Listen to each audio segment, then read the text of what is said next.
stood at the edge of the water, the current swirling like angry snakes. Our protagonist, Hua Mujin, declared that this was their next training program. They were going to cross, no matter how dangerous it looked. One of the men looked absolutely terrified, telling Mujin that it was impossible. He said the current was too fast, and people were known to die trying to cross, even without carrying anything. With a weight attached to his back, Hua Mujin ignored the fear and said he was going ahead. Another person decided to follow Hua Mujin, yelling that they were going too, but then they screamed as they jumped into the raging water. Someone else shouted that they were screwed, but they had to run. It was a do-or-die situation, and they were all in it together. Even a little boy didn't back down and jumped into the water. While swimming, Mujin says that if anyone fell, they would die, so they should move their arms and legs non-stop. The little boy face was contorted with effort as he kicked and paddled, trying to stay afloat. The water crashed around him, threatening to pull him under. The struggler pushed forward, his arms aching and his lungs burning. He could do it, he told himself. Even something like this. But the current was too strong for the boy, and he couldn't keep the pace. The training was certainly crazy, but to understand how they got here, we need to go back a few decades. The battlefield was a graveyard of shattered stone and fallen warriors. Zhang Cheon stood in the center, the only one left standing. The air was thick with the smell of blood and the dust of broken dreams. He slowly drew his sword, the steel whispering as it left its sheath. A red aura began to swirl around him, crackling with barely contained power. Shaolin Abbot Hyun Jinchun, Mount Hua sect leader Zhang Guang, and Namgung clan patriarch Namgung Huang all knew now that the divine demon was exhausted. They had to end him right then and there. Zhang Qian stared ahead, his eyes burning with a cold intensity. He knew he was tired, but he wasn't finished yet. He thought to himself that only they remained. The Shaolin Abbot, Mount Hua sect leader, and Namgung clan patriarch all raised their weapons, their faces grim. Hyunjin Cheon chanted, telling them to prepare themselves. The battle had pushed them both to their limits. Zhang Qian's face was a mask of exhaustion, but his eyes still burned with that cold fire. Hyun Jinchun was equally strained, every muscle in his face tight with effort. The two warriors collided, their movements a blur of speed and power. The Shaolin Abbot launched a strike, aiming to end the fight with a single, decisive blow. The force of the impact shook the ground.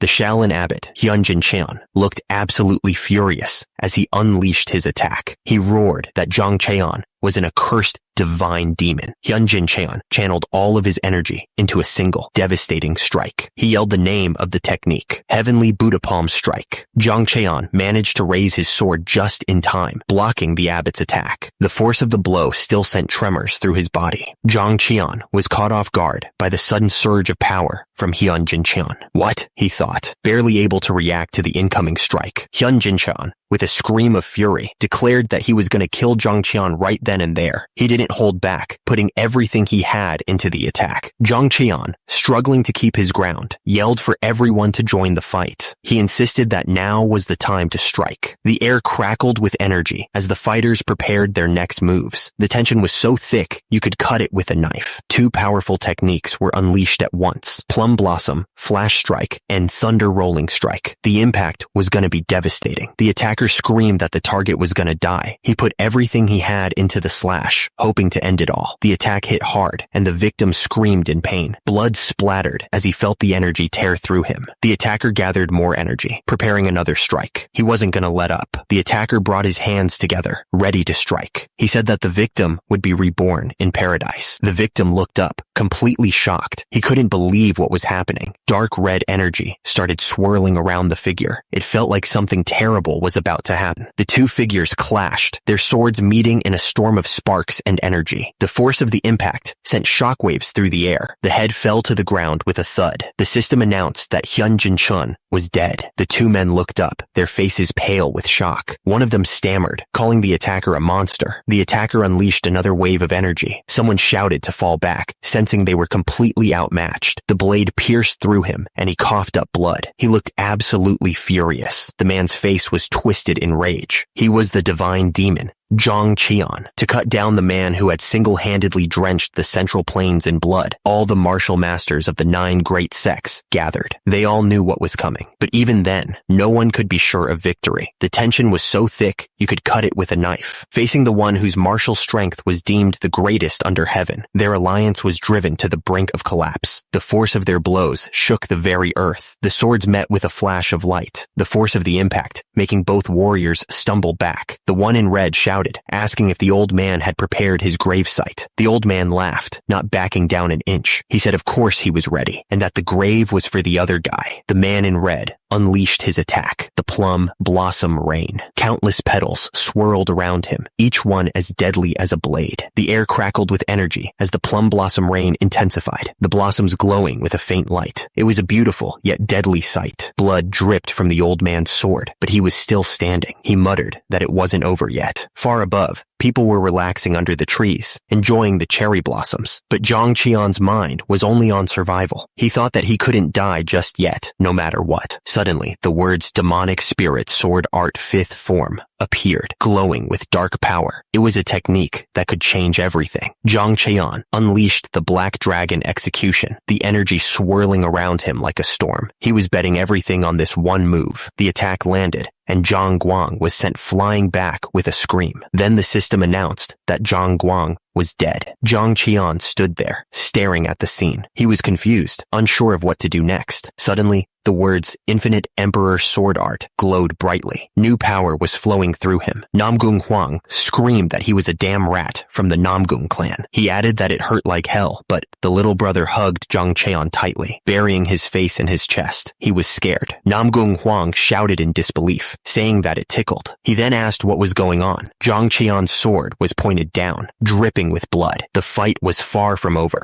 The fighters were lost in a storm of swirling red and black energy. Moving so fast, it was hard to tell who was who. It was a chaotic mess of power and desperation. Namgung Huang was covered in blood, his face a mask of pain and fury. He looked absolutely furious, like he was ready to keep fighting no matter what. Namgung Huang was sent flying backwards, crashing to the ground. He coughed, clearly in pain from the blow. Namgung Huang, lying on the ground, screamed, calling Zhang Qian a filthy demonic bastard. His voice was full of hate. Zhang Qian stood over Namgung Huang, his shadow falling over the defeated man. The fight was over, and Zhang Qian had won. Bolts of pure energy rained down, each strike carrying enough power to tear apart mountains. The air crackled with electricity. Zhang Qian was completely consumed by rage, his face twisted in a mask of pure fury. He was going to end this right here. Zhang Qian screamed for Namgung Huang to just die already. He was throwing everything he had into this last attack. Zhang Qian roared that Namgung Huang's stubborn life was ending right there. He looked absolutely determined to finish it. It was all getting clearer to Namgung Huang. He was seeing a vision of a family holding lanterns, their faces full of love. Yes, Zhang Qian declared that he was going to finish it, putting everything he had into this last strike. But then he stammered, clearly confused by something. Zhang Qian shouted that he said he was going to finish it, putting his whole body into the sword. He was going to cut through this cursed entanglement. Right then and there, the blades clashed, sending sparks flying everywhere. The force of the impact shook the ground beneath them. Zhang Qian grunted, his face contorted in pain. He was clearly taking serious damage. Zhang Qian coughed, blood splattering on the ground. He was barely standing, but he refused to fall. Blood splattered everywhere as the force of the attack ripped through the air. The impact was brutal, leaving a trail of crimson in its wake. The figure in red was sent flying backward, completely overwhelmed by the force of the blow. They were struggling to regain their balance, but it was clear they were in serious trouble. His face was contorted in pain as he fell through the air, completely defeated. He couldn't believe this was happening. The attacker stammered, clearly in shock. He couldn't understand how Zhang Qian was still standing after he pierced his heart. The attacker wondered if Zhang Qian had truly surpassed the limits of what a human could do.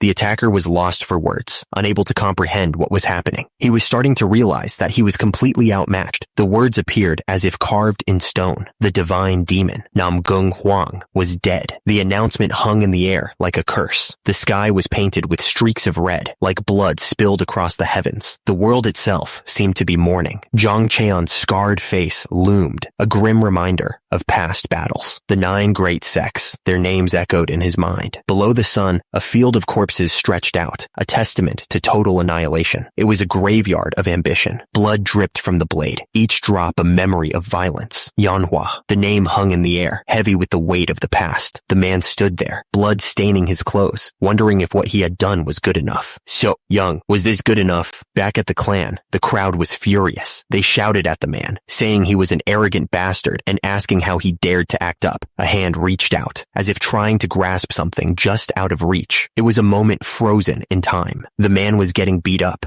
and he could only manage to say that his opponent was pretty good at fighting. He coughed up blood, wondering if this was his life flashing before his eyes. It had been a while since he had seen his master's young face. He realized that his time in the Murim had begun here. Hua Mujin sat there, the rain soaking through his clothes as he remembered his past. It all started with brawls for survival, wandering without a home, relying only on a single sword. He had no choice. To live another day, Hua Mujin had to kill someone. Each strike was a fight for his own survival. Endless, meaningless slaughter. Hua Mujin wondered if such a life could even have meaning. He was surrounded by the bodies of those he had killed, each one a reminder of his past. Is human life truly this fleeting? Hua Mujin stared at the fallen around him. They were gone in an instant, just like that. A woman's voice cut through his thoughts. The speaker smiled gently, saying that she understood that feeling. It was a strange thing to say. The speaker continued, explaining that she also had to clash daily in the market, arguing with people. In this world, she said, you had to treat everyone as an enemy if you wanted to survive long. And soothing her younger siblings' endless complaints about food was exhausting. But in those moments, the speaker went on. They were the most precious. She explained that when she lost her parents and collapsed, they gave meaning to her life again. She held them close.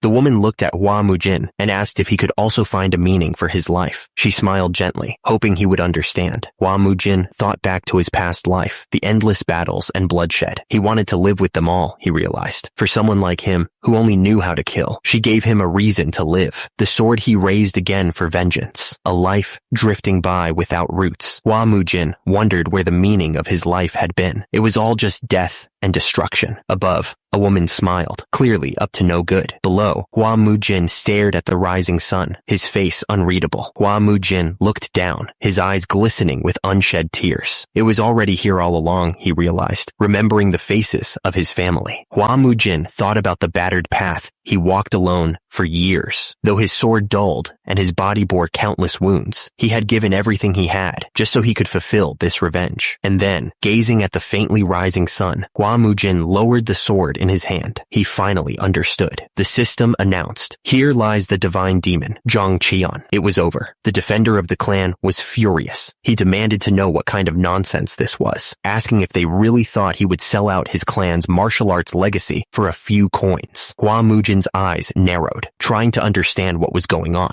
He muttered that this was all a racket, wondering if he was actually in hell. The announcer declared that since Hua Mujin's elder brother had suffered an unfortunate accident and couldn't continue the martial arts lineage, she would have her own son inherit the Flame Hua clan's secret martial arts. Hua Mujin was even more confused. He stammered, asking what was going on and if this wasn't hell. Little sister looked on, worried. Little brother shouted, denying everything. He insisted that his elder brother was still alive and well, questioning how the clan's martial arts could be given to outsiders. Little sister was furious. She yelled that they weren't even direct blood, insisting that their grandfather's martial arts had to stay within the Flame Hua clan, no matter what. Hua Mujin looked up, completely lost. He muttered, wondering who the hell these people were and what they wanted. Hua Mujin's lips curled into a sinister smile. He seemed to be enjoying the chaos, like he knew something the others didn't. Hua Mujin announced that this wouldn't end like this. He proposed a deal to the crowd, his voice echoing through the room. Hua Mujin continued, saying that he'd heard those two were so poor they couldn't even afford food, so he would wager money.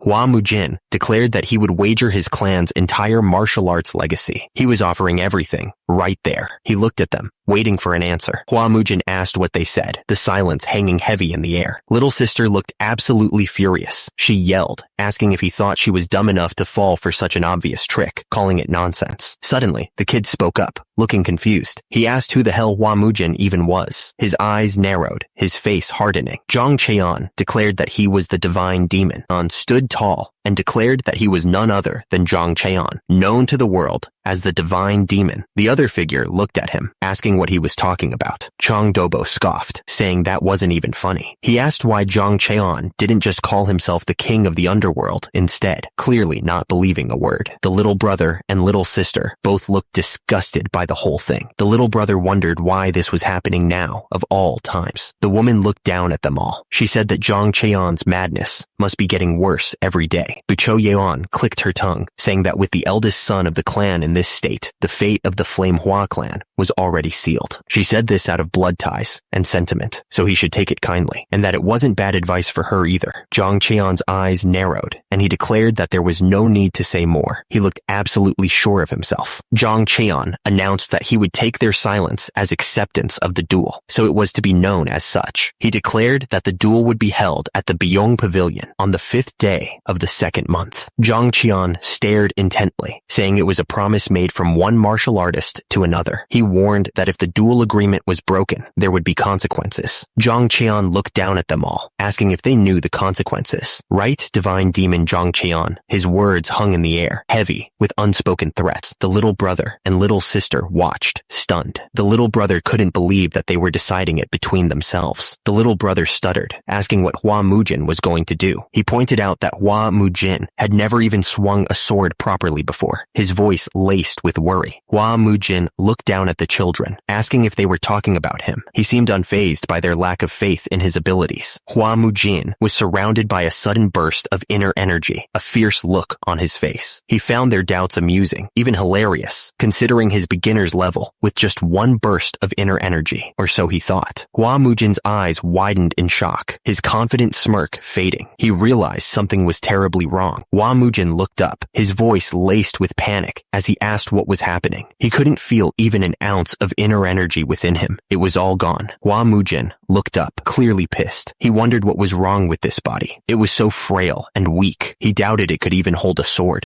The little sister looked up at Hua Mujin, begging him to stop. She didn't understand what was happening. The little brother pleaded with Hua Mujin to come to his senses. He reminded Hua Mujin that even in his madness, he was still their brother. He couldn't believe Hua Mujin would just sit there and take it. The little brother was furious. He demanded to know how anyone dared call their brother a fool. The little sister tried to apologize, but he wouldn't let her. The little sister, tears streaming down her face, suddenly screamed. She blamed Hua Mujin for the death of their mother and father. The little sister turned and ran, clearly scared. She didn't even look back as she took off. The man told the little sister that he understood. He added that she often lost herself like this, and he asked for everyone's understanding. The man then announced that he would take his leave. He turned and walked away. Hua Mujin thought to himself that even the children treated him like a madman now. He found this absurd, truly so. The sun began to set, casting long shadows across the courtyard. The sky was turning orange, but Hua Mujin felt nothing but cold inside. Hua Mujin stood in front of the stone monument, his mind racing. He remembered something, and he started to speak. Hua Mujin recalled that he clearly cut through the Namgung clan patriarch's head. He still felt the sensation of his heart being pierced, making it hard to breathe. He even fulfilled vengeance for Yeonhwa and her siblings. Hua Mujin thought he should have closed his eyes peacefully, but now he was inside this body. Hua Mujin looked around, trying to understand. How the hell did this happen? He stared at the children, wondering who they were and why they looked like Sok and Young. Hua Mujin was getting annoyed. What nonsense was this? A man came running up to Hua Mujin, calling out to him. Hua Mujin was confused, not knowing who the man was. The man scolded Hua Mujin, asking if he had any idea how worried he had been, especially with his frail body. Hua Mujin just stared back, wondering who this person was. Ma Sok sighed, figuring Hua Mujin was having another bout of madness. He introduced himself as Ma Sok, a vassal of the Flame Hua clan, ready to explain everything again. Ma Sok explained that Hua Mujin was once incredibly talented and reputable, so much so that countless Orthodox sects wanted him as a disciple. He reminded Hua Mujin that he became the clan's leader at 23, and that this was the 6,205th time he had to explain this. Hua Mujin asked if that was really so. Then why was his energy core like this now? He wondered why everyone treated him like he was a lunatic, clearly frustrated by the situation. Hua Mujin started to explain about something that happened a long time ago. He seemed to be thinking back to a specific event. Years ago, it turns out, there was a fight. The memory showed two small figures in the distance, battling without using any inner energy. The memory zoomed in, showing Hua Mujin and Chiang Dobo as kids. Hua Mujin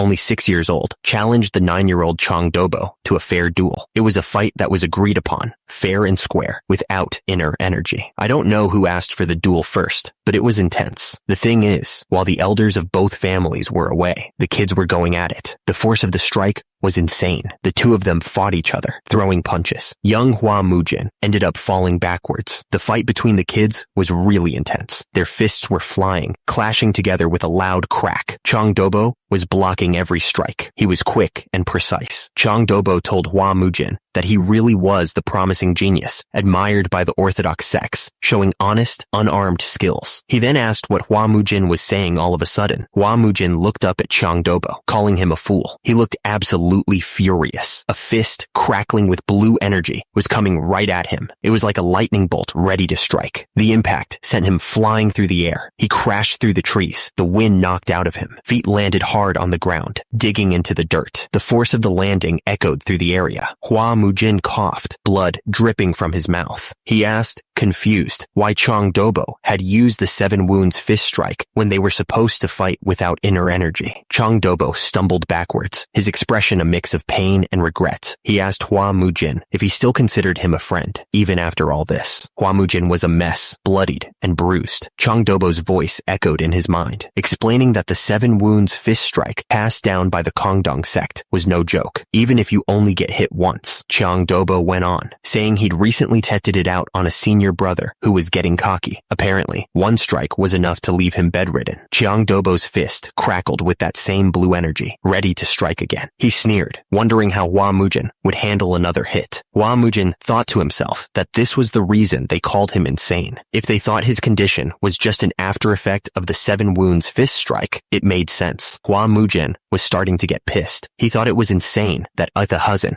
would waste his clan's legacy to cripple him into a lunatic with no energy core and then shamelessly demand a duel. That was too much. Hua Mujin wondered how the clan had handled that scumbag back then, for things to end up in such a mess. Turns out, it was the decision of the former clan patriarch. Hua Mujin asked if he was talking about his father. Chang Dobo confirmed that he was. Chang Dobo was his young cousin, but he was also the son of the Changhua merchant group, ranked among the top 10 within the Central Plains. So all he got was a stern scolding, and that was the end of it. Hua Mujin couldn't believe that his own son was crippled by the 7 wounds fist strike, and all he got was a scolding. What a pathetic household. He wondered where those so-called parents were now. Chang Dobo started to say something about Hua Mujin's condition. The room seemed to stretch on forever, the distance between Hua Mujin and Chang Dobo growing with each passing second. The air was thick with unspoken words, the tension almost a living thing. The flickering candlelight cast long shadows across the shrine, each flame a tiny beacon in the growing darkness. The air was heavy with the scent of incense, a silent prayer hanging in the air. Chang Dobo continued, explaining that things had only gotten worse over time. Hua Mujin's father had gone deep into debt, trying everything he could to cure his son's madness. Chang Dobo continued, explaining that 9 years ago, Hua Mujin's mother's illness worsened and she passed away. 3 years later, burdened by debt, his father also died. Hua Mujin listened in silence, his mind racing as he tried to piece together the fragments of his past. His face was unreadable, but inside, a storm of emotions raged. The 3 of them stood silently before the shrine, the flickering candles casting long shadows that danced across the floor. The weight of their shared history hung heavy in the air, a bond forged in loss and hardship. He was a child who ruined his clan, a son who became the reason for his parents' death, and a brother who put his younger siblings in a tough spot. The weight of those words pressed down on him, each syllable a hammer blow to his soul. The flame Hua clan's reputation had ended with him. All that remained at the Bamboo Forest Temple were debts incurred for his sake, 2 loyal retainers, and a handful of martial artists. It was a bleak picture of an once proud clan reduced to nothing. And there were his younger siblings, Hua Dojin, the younger son, and Hua So Yeon, the daughter of the Flame Hua clan. They were his responsibility now, whether he wanted it or not. It was all his fault that their mother and father were dead. The accusation hit him like a physical blow, the raw pain in his sibling's voice cutting deep. He stood there, unable to defend himself against the truth of their words. One sickness had destroyed their entire household, taking everything from them. No wonder the little sister, Hua So-yeon, was so furious, her face a mask of grief. Miles away, the night was silent, the stars twinkling above a lone building. The only sound was the gentle breeze rustling through the trees. Meanwhile, Hua Mujin had been gathering information from the history books in his room. The old pages felt brittle beneath his fingers as he turned them, searching for answers. According to the books, as the divine demon Zhang Cheon, he died in a battle against the 9 great sects. 30 years had passed since then, a lifetime in the martial world. The vivid sensation of the world told him that this was reality. In short, he now inhabited the body of Hua Mujin, the Flame Hua clan's eldest son, a lunatic with no energy core. Hua Mujin sat alone in the dark room, thinking back. He had killed everyone he needed to kill, he thought, and he had no regrets about that life. He looked down at the drawings in his hands. Hua Dojin and Hua Soyeon had drawn pictures for him, wishing him a speedy recovery. Hua Mujin watched his little brother and sister. They were siblings, huh? He hadn't really thought about it before. Their circumstances were tragic, he thought. They reminded him of those 2 children from his past life. Hua Mujin supposed he'd have to live this life now, and maybe he'd even help those kids, even if it was just a little. But his biggest obstacle, Hua Mujin realized, was the Changhua merchant group. They were the ones who had crippled this body and ruined the clan. Hua Mujin realized he needed to start getting ready for his duel with Chang Dobo, which was set for the 5th day of the month after next. He was going to have to rebuild himself to at least the beginner level before then. Hua Mujin looked determined. Turns out, he was going to have to start all over again from scratch. Hua Mujin sat down in the middle of the room, closing his eyes. He began to meditate, trying to feel the energy within him. This reminded Hua Mujin of when he first started learning martial arts. Back then, even breathing had been super hard. Hua Mujin focused, his face showing the effort. He wouldn't give up, no matter how tough it got. The air around him crackled with energy. He could feel the power starting to gather, like a storm brewing inside him. Hua Mujin realized something was different this time. He thought that maybe it was because this body's natural talent for martial arts was something special. He could feel the energy growing stronger. Hua Mujin realized that he didn't even need to go through the usual steps to sense the energy in his body. He closed his eyes, and the energy flowed even faster. Just closing his eyes was enough to get things started. The energy swirled around him, faster and faster. It was like a whirlpool of power, pulling him deeper into himself. The night sky seemed to mirror the energy surging through Hua Mujin's body. It felt like the stars themselves were aligning with his newfound power. The room around Hua Mujin started to twist and blur as the energy intensified. It was like the world itself was bending to his will. The hallway seemed to stretch out endlessly before him, silent and still. Hua Mujin was completely alone with his thoughts, lost in the depths of his own power. Suddenly, Hua Mujin collapsed to the floor, unconscious. The people around him panicked, shouting, "Young master, what's the matter?" The man checking Hua Mujin's pulse looked up in shock. He stammered, saying that Hua Mujin was dead, but then quickly corrected himself, saying it was a joke. He added that Hua Mujin was perfectly fine, and his pulse was stronger than ever. Hua Mujin was confused as hell. He wondered how he could be healthier now. He asked the old man what was up with his body, since all he tried to do was form an energy core, but the pain was terrible. What was going on? Hua Mujin wondered if his body had some kind of special constitution. Ma Sok explained that if he wanted to know what his constitution was, it was said to be the heavenly martial body. Ma Sok continued, saying that the heavenly martial body was a rare constitution chosen by the heavens, or so he was told by a Shaolin elder monk. Hua Mujin's face turned red with anger. Was Ma Sok laughing at him? Turns out it was the exact opposite of being suited for demonic arts. If a body of pure upright energy tries to practice demonic arts, Ma Sok warned that Hua Mujin would suffer immense pain, and in the worst case, it could result in death. He listed other heavenly constitutions, then urged Hua Mujin to pull himself together. Of all the countless heavenly constitutions, why did he have to get this one? Hua Mujin looked stressed. He thought to himself that the duel was in just over a month, and that was really bad. Hua Mujin wondered who these old men were. Turns out, they were the clan's chief steward Du and elder Zhou. They had such a serious look on their faces, even though the whole place hadn't fallen apart yet. Chief steward of the Flame Hua clan, Do Baekshin, thought that things were worse than they thought. It was time to prepare themselves. But then,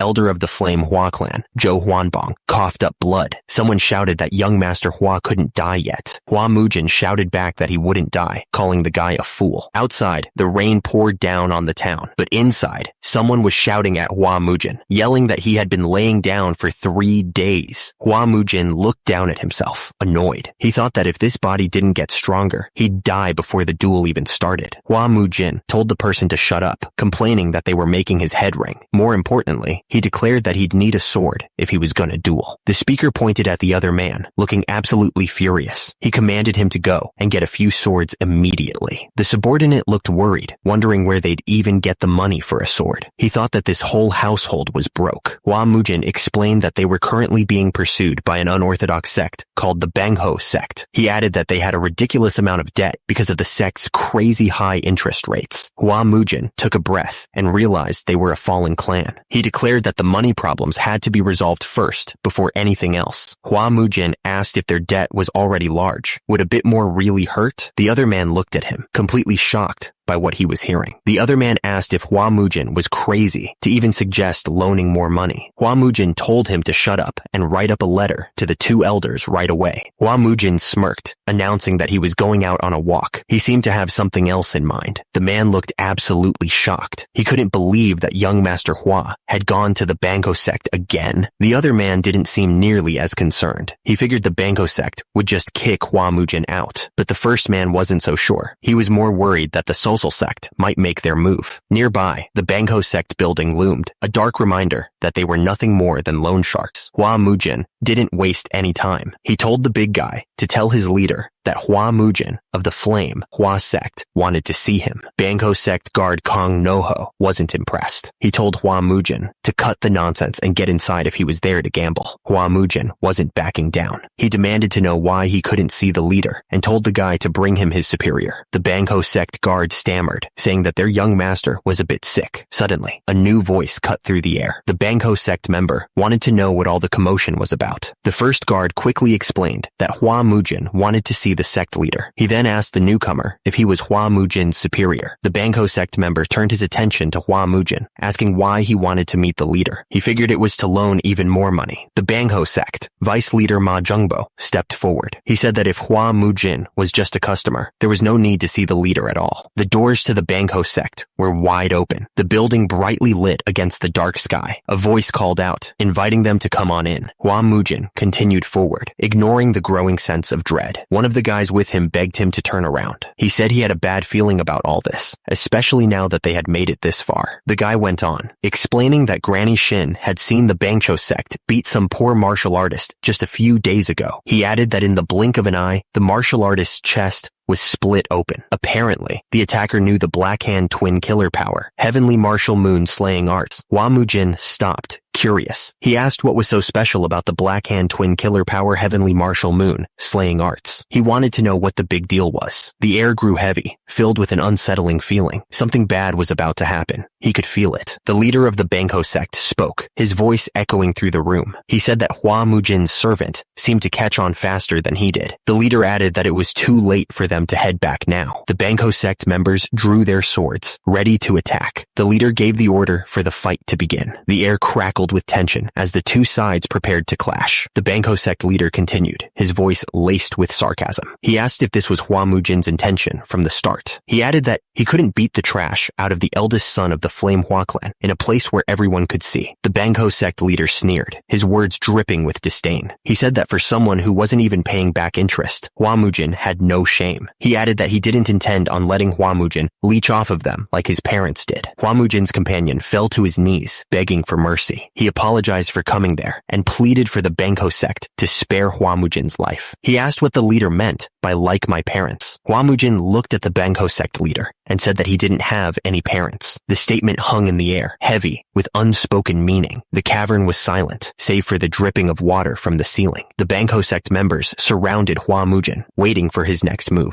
Hua Mujin paused for a moment, then said that he remembered himself from when he was Zhang Cheon. He declared that they would begin. Hua Mujin gave the order to just teach them a lesson. The Bangho sect members responded that they understood. A Bangho sect member charged at Hua Mujin, yelling that he would beat the trash out of him, but he was immediately cut off by something. Hua Mujin grabbed the attacker's ankle. Before he could even blink, he yanked the guy's feet out from under him. The Bangho sect member was lifted off the ground, shaking and spasming. Lightning crackled around him. The Bangho sect member screamed in pain, accusing Hua Mujin of playing dirty. He yelled that Hua Mujin thought they were just rats, but Hua Mujin's bones were too soft for his size. Hua Mujin stared at his hand, thinking that with this weak body, it was better to do things this way than to use pure power. He had to be smart about this. Hua Mujin pointed forward, asking what they were waiting for. He was ready to keep going. The order came to finish him off. Hua Mujin didn't hesitate. He swung his sword down with incredible speed. Hua Mujin kept slashing, each strike aimed to end the fight. The air itself seemed to crackle with the force of his blows. The Bangho sect member was getting desperate. He yelled that Hua Mujin was nothing but a rat. Hua Mujin realized that he couldn't just rely on brute strength. Since he couldn't match the guy's power, he needed to stay mobile. The Bangho sect member was hit hard. He choked in pain and cursed Hua Mujin. Hua Mujin suddenly said, "Huh?" Something unexpected had clearly happened. He was caught off guard mid-air. Then he muttered, "Huh?" It was a complete mess. Several fighters were being thrown back like rag dolls. One of the Bangho sect members choked out a painful "Kirk!" He was clutching his chest, clearly hit hard. Hua Mujin stood tall above the fallen fighters. He had completely turned the situation around. Two Bangho sect members kneeled on the ground, beaten. The fight was over, and they had lost badly. The Bangho sect guard, Kang Noho, looked absolutely shocked and shouted, asking if the young master was okay. He was clearly not expecting the fight to turn around so fast. Hua Mujin stood over the fallen fighters and casually said that he was fine. Then he asked what the hell kind of martial arts the guard had just used. The Bangho sect guard, Kang Noho, said it wasn't martial arts, just something he picked up on the streets. Hua Mujin seemed a bit surprised, wondering when the guard had time to wander the streets, but he admitted it wasn't bad. Hua Mujin was surrounded by a strange purple energy. He warned that the guard should try dodging this as well, clearly about to launch another attack. Hua Mujin sat in a lotus position,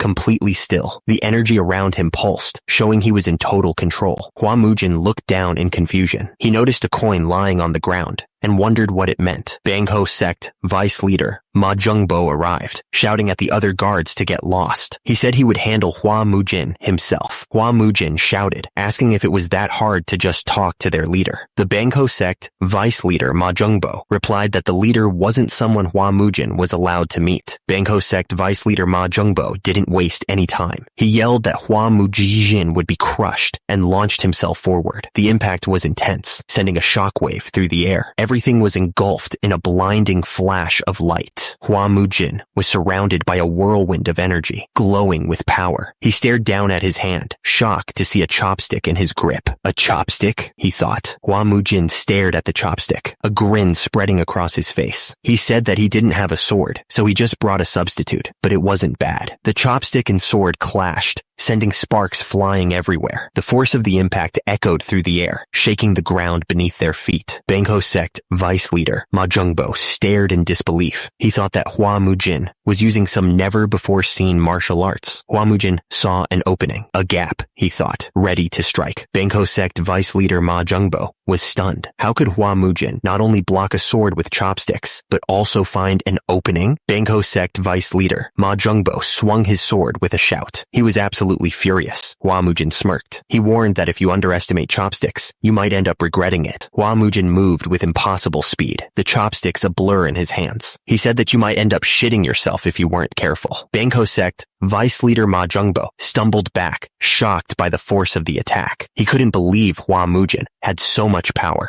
Bangho sect vice leader Ma Jungbo was reeling. How could Hua Mujin have reached this level in such a short time? He wondered if Hua Mujin was really from the Huang family's Sword Watch clan. He had heard about their debt classification, and now he wondered who they might be. Bangho sect vice leader Ma Jungbo spat out blood. He couldn't believe he was getting pushed back by this guy. He choked out that Hua Mujin tried to take money from them with such terrible skills. Hua Mujin didn't let up. He moved in for another strike. He wasn't about to give the Bangho sect Sect vice leader a chance to recover. Hua Mujin pressed the attack. He asked if the vice leader wanted a taste of that martial arts he looked down upon. He acted confused and asked when he ever did that. Hua Mujin declared that his jokes ended here. Hua Mujin unleashed his ultimate technique. He shouted the name of the move: Black Hand Twin, Killer Power, Heavenly Martial Moon, Slaying Arts. Hua Mujin stared down at the Bangho Sect members. He told them that they were the ones joking around. Hua Mujin was surrounded by dark purple energy. He declared that they were the ones who were the joke. Bangho Sect vice leader Ma Jungbo looked absolutely shocked. He stammered, asking how Hua Mujin dodged. The force of Hua Mujin's strike sent Bangho Sect vice leader Ma Jungbo flying. Ma Jungbo wondered how Hua Mujin had been hiding so much power until now. Bangho Sect vice leader Ma Jungbo coughed up blood. He cursed Hua Mujin, asking how he intended to deal with the aftermath of this. Hua Mujin stood his ground, ignoring the threats from the Bangho Sect members. He made it clear that he wasn't there to listen to their nonsense. Hua Mujin's fist clenched, the power radiating from him. He warned them that if they told him what he wanted to know, he might extend their lives a little. A red aura flared around Hua Mujin as he stood there, waiting for an answer. He asked them again, wondering if they would finally let him loan some money. Hua Mujin felt the energy coursing through him, a surge he hadn't experienced in what felt like forever. He was really enjoying this, he realized. The two men watched Hua Mujin, clearly worried about what he was doing. One of them muttered that this was bad for the young master, such a waste of energy. The men at the tables, surrounded by dice and gambling, looked up nervously. One of them stammered, asking Hua Mujin what he wanted to know. One of the men tried to deny any bad intentions, but he was clearly sweating. Hua Mujin could practically hear their brains working overtime, trying to come up with a believable lie. Hua Mujin's eyes narrowed, a red aura intensifying around him. He warned them to think carefully before speaking. He added that if he shoved enough dice down their throats, they wouldn't be able to speak at all. Hua Mujin learned that the orders were coming from the Changhua merchant group. He realized that he knew those rats were involved. He asked what kind of deal they had made with them. The Bangho Sect member started to answer, but he was clearly struggling to find the right words. He stammered, trying to avoid the question. Hua Mujin scoffed, telling the guy that he wasn't some proud sage or warrior. He added that if he wanted to be loyal, he should save it for his underlings, because the merchant scumbags wouldn't give a damn even if his limbs got chopped off. Hua Mujin pointed out that the whole place had been burned down that night. The air crackled with heat and the smell of smoke. The Bangho Sect member finally cracked, admitting that they had a secret contract. He explained that the Changhua merchant group told them to leave the Hua clan with as much money as they needed, but with an interest so high that it would be enough to make them fall into the hellish depths of debt. The Bangho Sect member confessed that, in exchange for making the Flame Hua clan fall, they were promised the Hua clan's land. They were also supposed to get rewards just to make them happy. Hua Mujin realized that the Changhua merchant group was after their clan's land. He asked how much the 300 gold niang he was borrowing would add up to after a year. He knew the contract said it would be 5,000 gold niang. He laughed, saying that they were real funny. Hua Mujin waved his hand, telling them that they should move on. He looked absolutely bored. Hua Mujin leaned forward, asking who cleaned up after their messes. He was clearly trying to figure out the bigger picture. The Bangho Sect member explained that the Social Sect, one of the four martial heavens, was the one who cleaned up after them. He added that it hadn't been long since they joined the alliance of unorthodox sects. Hua Mujin muttered that the four martial heavens were messy bastards. The subordinate asked if he was okay. The subordinate said that Hua Mujin had never met them before, asking what he was going on about. Hua Mujin told him not to worry about it, saying he didn't feel like explaining. He then asked why the guy who went to get the money was so late, adding that if they just gave them a bit more time. A man sprinted through the building, carrying a heavy chest. He was sweating and looked completely exhausted. The man held up the chest, announcing that here was 300 gold niang. He was breathing heavily. Hua Mujin said, "Good, good," adding that this should be enough. He reached into the chest and grabbed a handful of the gold coins. Hua Mujin told the subordinate to take the money. The subordinate asked if they should really be borrowing it. Hua Mujin told him to shut up and take it. The rain poured down on the building. The lanterns glowed dimly through the downpour. Hua Mujin told them to write today's loan down on their books. He looked completely unconcerned about the implications. Hua Mujin said that once he'd settled everything with the Changhua merchant group, he'd come back and pay their debt. He seemed pretty confident. Hua Mujin added that it looked like they were taking a bunch of money from peasants. He told them not to go too far. He didn't want them to get too greedy. The man in the straw hat warned that if they crossed the line, he was going to screw them over. The other man stammered nervously, saying that they understood. The man in the straw hat looked up at the pouring rain brain, a sinister glint in his eye. He muttered that he wanted to see who got screwed over first. Far away, someone yelled for the young master. It sounded like something bad had happened. The man in the straw hat looked down and saw that he was covered in blood. He immediately denied that it was his. Hua Mujin asked what the hell had happened over at the Bangho sect. He said he'd just gone to borrow a bit of money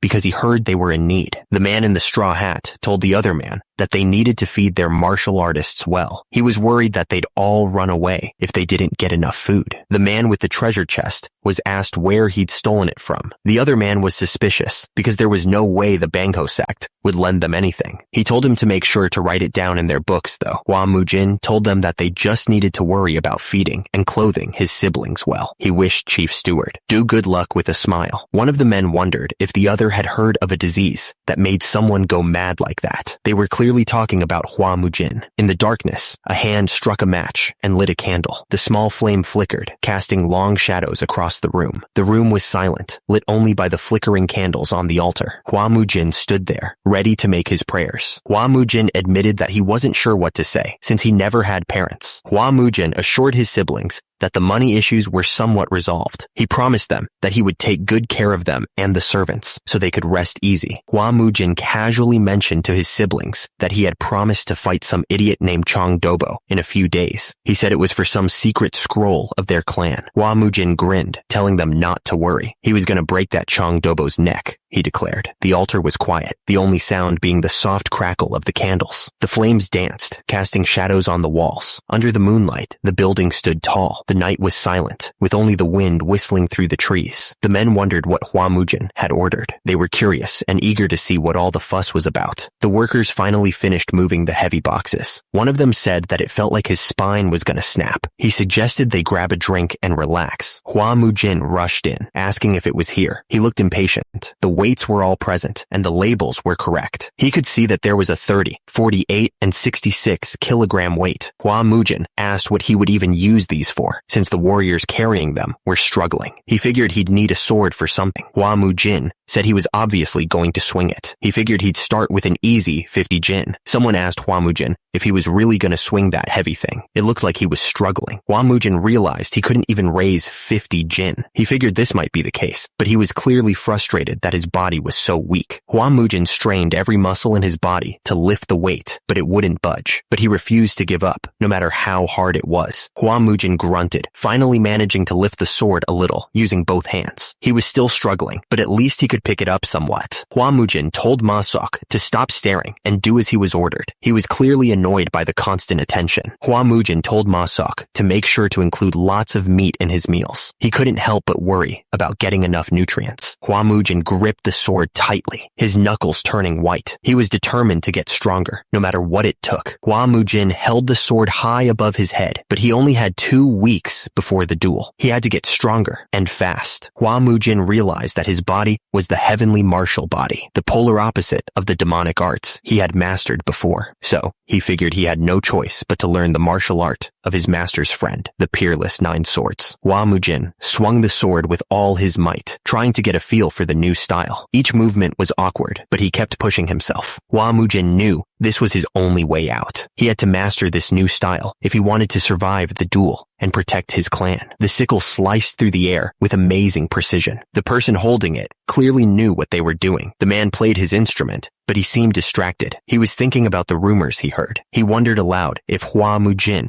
really beat up the Bangho lackeys. The other man confirmed that Hua Mujin had indeed beaten them up, leaving them unable to move for almost 2 weeks. But he was confused. How could Hua Mujin, who lacked an energy core, have done something like that? The man grinned, showing his teeth. He figured Hua Mujin wasn't a nobody after all. He smirked to himself. Maybe he should prepare a present for the great flame Hua clan heir. He seemed to have some potential. He swung the instrument, feeling the weight of it in his hands. He was actually getting excited for the day of the duel. It was going to be fun. Hua Mujin stared at the blindfolded man, a smirk playing on his lips. He challenged him, saying he was going to see his hidden side. Hua Mujin jumped up high, launching himself forward. He dove head first into the darkness, trusting whatever waited on the other side. He spun in mid-air, putting all his weight behind a single kick. The force of it cracked the air itself. He landed hard, his foot slamming against the ground. The force of the impact echoed around him. Hua Mujin examined his fist, flexing his fingers. He muttered that this was the heavenly martial body, and if it was really granted by the heavens, it should be able to withstand at least this much. He reached out, grabbing a small box filled with pills. He was going to need every advantage he could get to strengthen his body. Hua Mujin looked up, realizing that Masak had already gotten everything ready that he had asked for. He knew he could count on him. Hua Mujin clenched his fist, a surge of determination coursing through him. He muttered that it was starting now. Hua Mujin began his training, the solitary 9 swords first form, declaration form. He swung his sword with purpose, ready to master the technique. Hua Mujin kept training, declaring that he carried his sword and stepped forward at any time. He wouldn't let anything block his path, not even Mount I. Hua Mujin continued to train, the sound of his sword slicing through the air echoing around him. He was completely focused, lost in the rhythm of his movements. Hua Mujin shifted his stance, preparing to unleash the solitary 9 swords, second form, breaking form. The air crackled around him as he focused his energy. Hua Mujin swung his sword, a blue streak of light cutting through the air. He was going to shatter any weapon that dared to come at him. Hua Mujin gritted his teeth, sweat dripping down his face. He was already reaching his limits, and he hadn't even been training that long. He planted his foot firmly on the ground, his muscles screaming in protest. Hua Mujin had to endure, no matter what. Hua Mujin pushed through the pain, swinging his sword with renewed vigor. Energy crackled around the blade, a testament to his growing power. Hua Mujin launched himself into the air, a whirlwind of energy swirling around him. The power of his sword technique was starting to show, and he was ready to unleash the next form. He was about to use Form 3, Sky-Cleaving Form. You could feel the intensity building, like the air itself was about to be torn apart. Hua Mujin focused all his energy into the sword, ready to strike. He declared that even if the enemy's energy shook the heavens, it would split before his sword. He moved like lightning, his sword a blur of blue light. The force of his attack was incredible, like he was trying to cut the world in half. He landed hard, stumbling forward. Hua Mujin cried out, feeling a sharp pain in his back. He had pushed himself too far. Hua Mujin's sword pierced through the training object with incredible force. He shouted for the next trial to begin, showing no sign of slowing down. Bamboo sticks rained down as Hua Mujin's sword moved with impossible speed. The air itself seemed to crackle with the force of his training. Hua Mujin continued to strike, each swing of his sword a perfect dance of destruction. He was completely focused, lost in the rhythm of his training. Hua Mujin channeled his energy, preparing to unleash Form 4, Void Cleaving Form. He declared that no martial art could stand before his blade. Hua Mujin struck with blinding speed, his sword a blur of motion. He believed that all complicated techniques would fail before his natural talent. Hua Mujin's sword slammed into the training object, sending vibrations through his arm. He couldn't believe it. He said he didn't land a single hit. Hua Mujin slammed his fist into the ground, a wave of force rippling outwards. He was clearly pissed. The training room was now a mess of splintered wood, evidence of his frustration. The air hung heavy with the scent of broken wood and lingering energy. Hua Mujin took a deep breath, refocusing his mind. He was ready to unleash Form 5, Army Slaughtering Form. Hua Mujin declared that even if a horde of enemies swarmed him, they would all kneel before his sword. His eyes burned with a fierce determination. Hua Mujin soared through the air, his sword crackling with energy. He declared that an ant swarm could never surpass an elephant, and that numbers meant nothing before true strength. The sword flashed, cutting through the air with a speed that was hard to follow. The force behind it was enough to make the air itself tremble. Suddenly, a log came crashing down towards Hua Mujin's head. He gasped, realizing he had been too focused on his sword and not enough on his surroundings. Hua Mujin looked absolutely furious. He shouted that this was total garbage, demanding the next challenge immediately. Hua Mujin took a deep breath, calming himself. He then began to perform Form 6, 1/ parts still water, declaring that even a floating leaf on water would be split in two by this blade. He declared that everything had been deactivated. The only thing left was the outside. Hua Mujin unleashed Form 7, 1 point, Twin Earths. He explained that the sword could open the earth beneath, and if it could cut the ground, then size no longer mattered. The blindfolded man was starting to sweat. He wondered why Hua Mujin was still okay. Hua Mujin continued, unleashing Form 8, Heaven, Sundering Form. He declared that even the sky would be split by his blade, wondering if there was anything left in the world he couldn't cleave. The sword hummed with power, ready to cut through anything. Hua Mujin lay on the ground, his sword beside him. He thought to himself that he had finally cut both himself and his sword, and now he had had no reason to hold the sword anymore.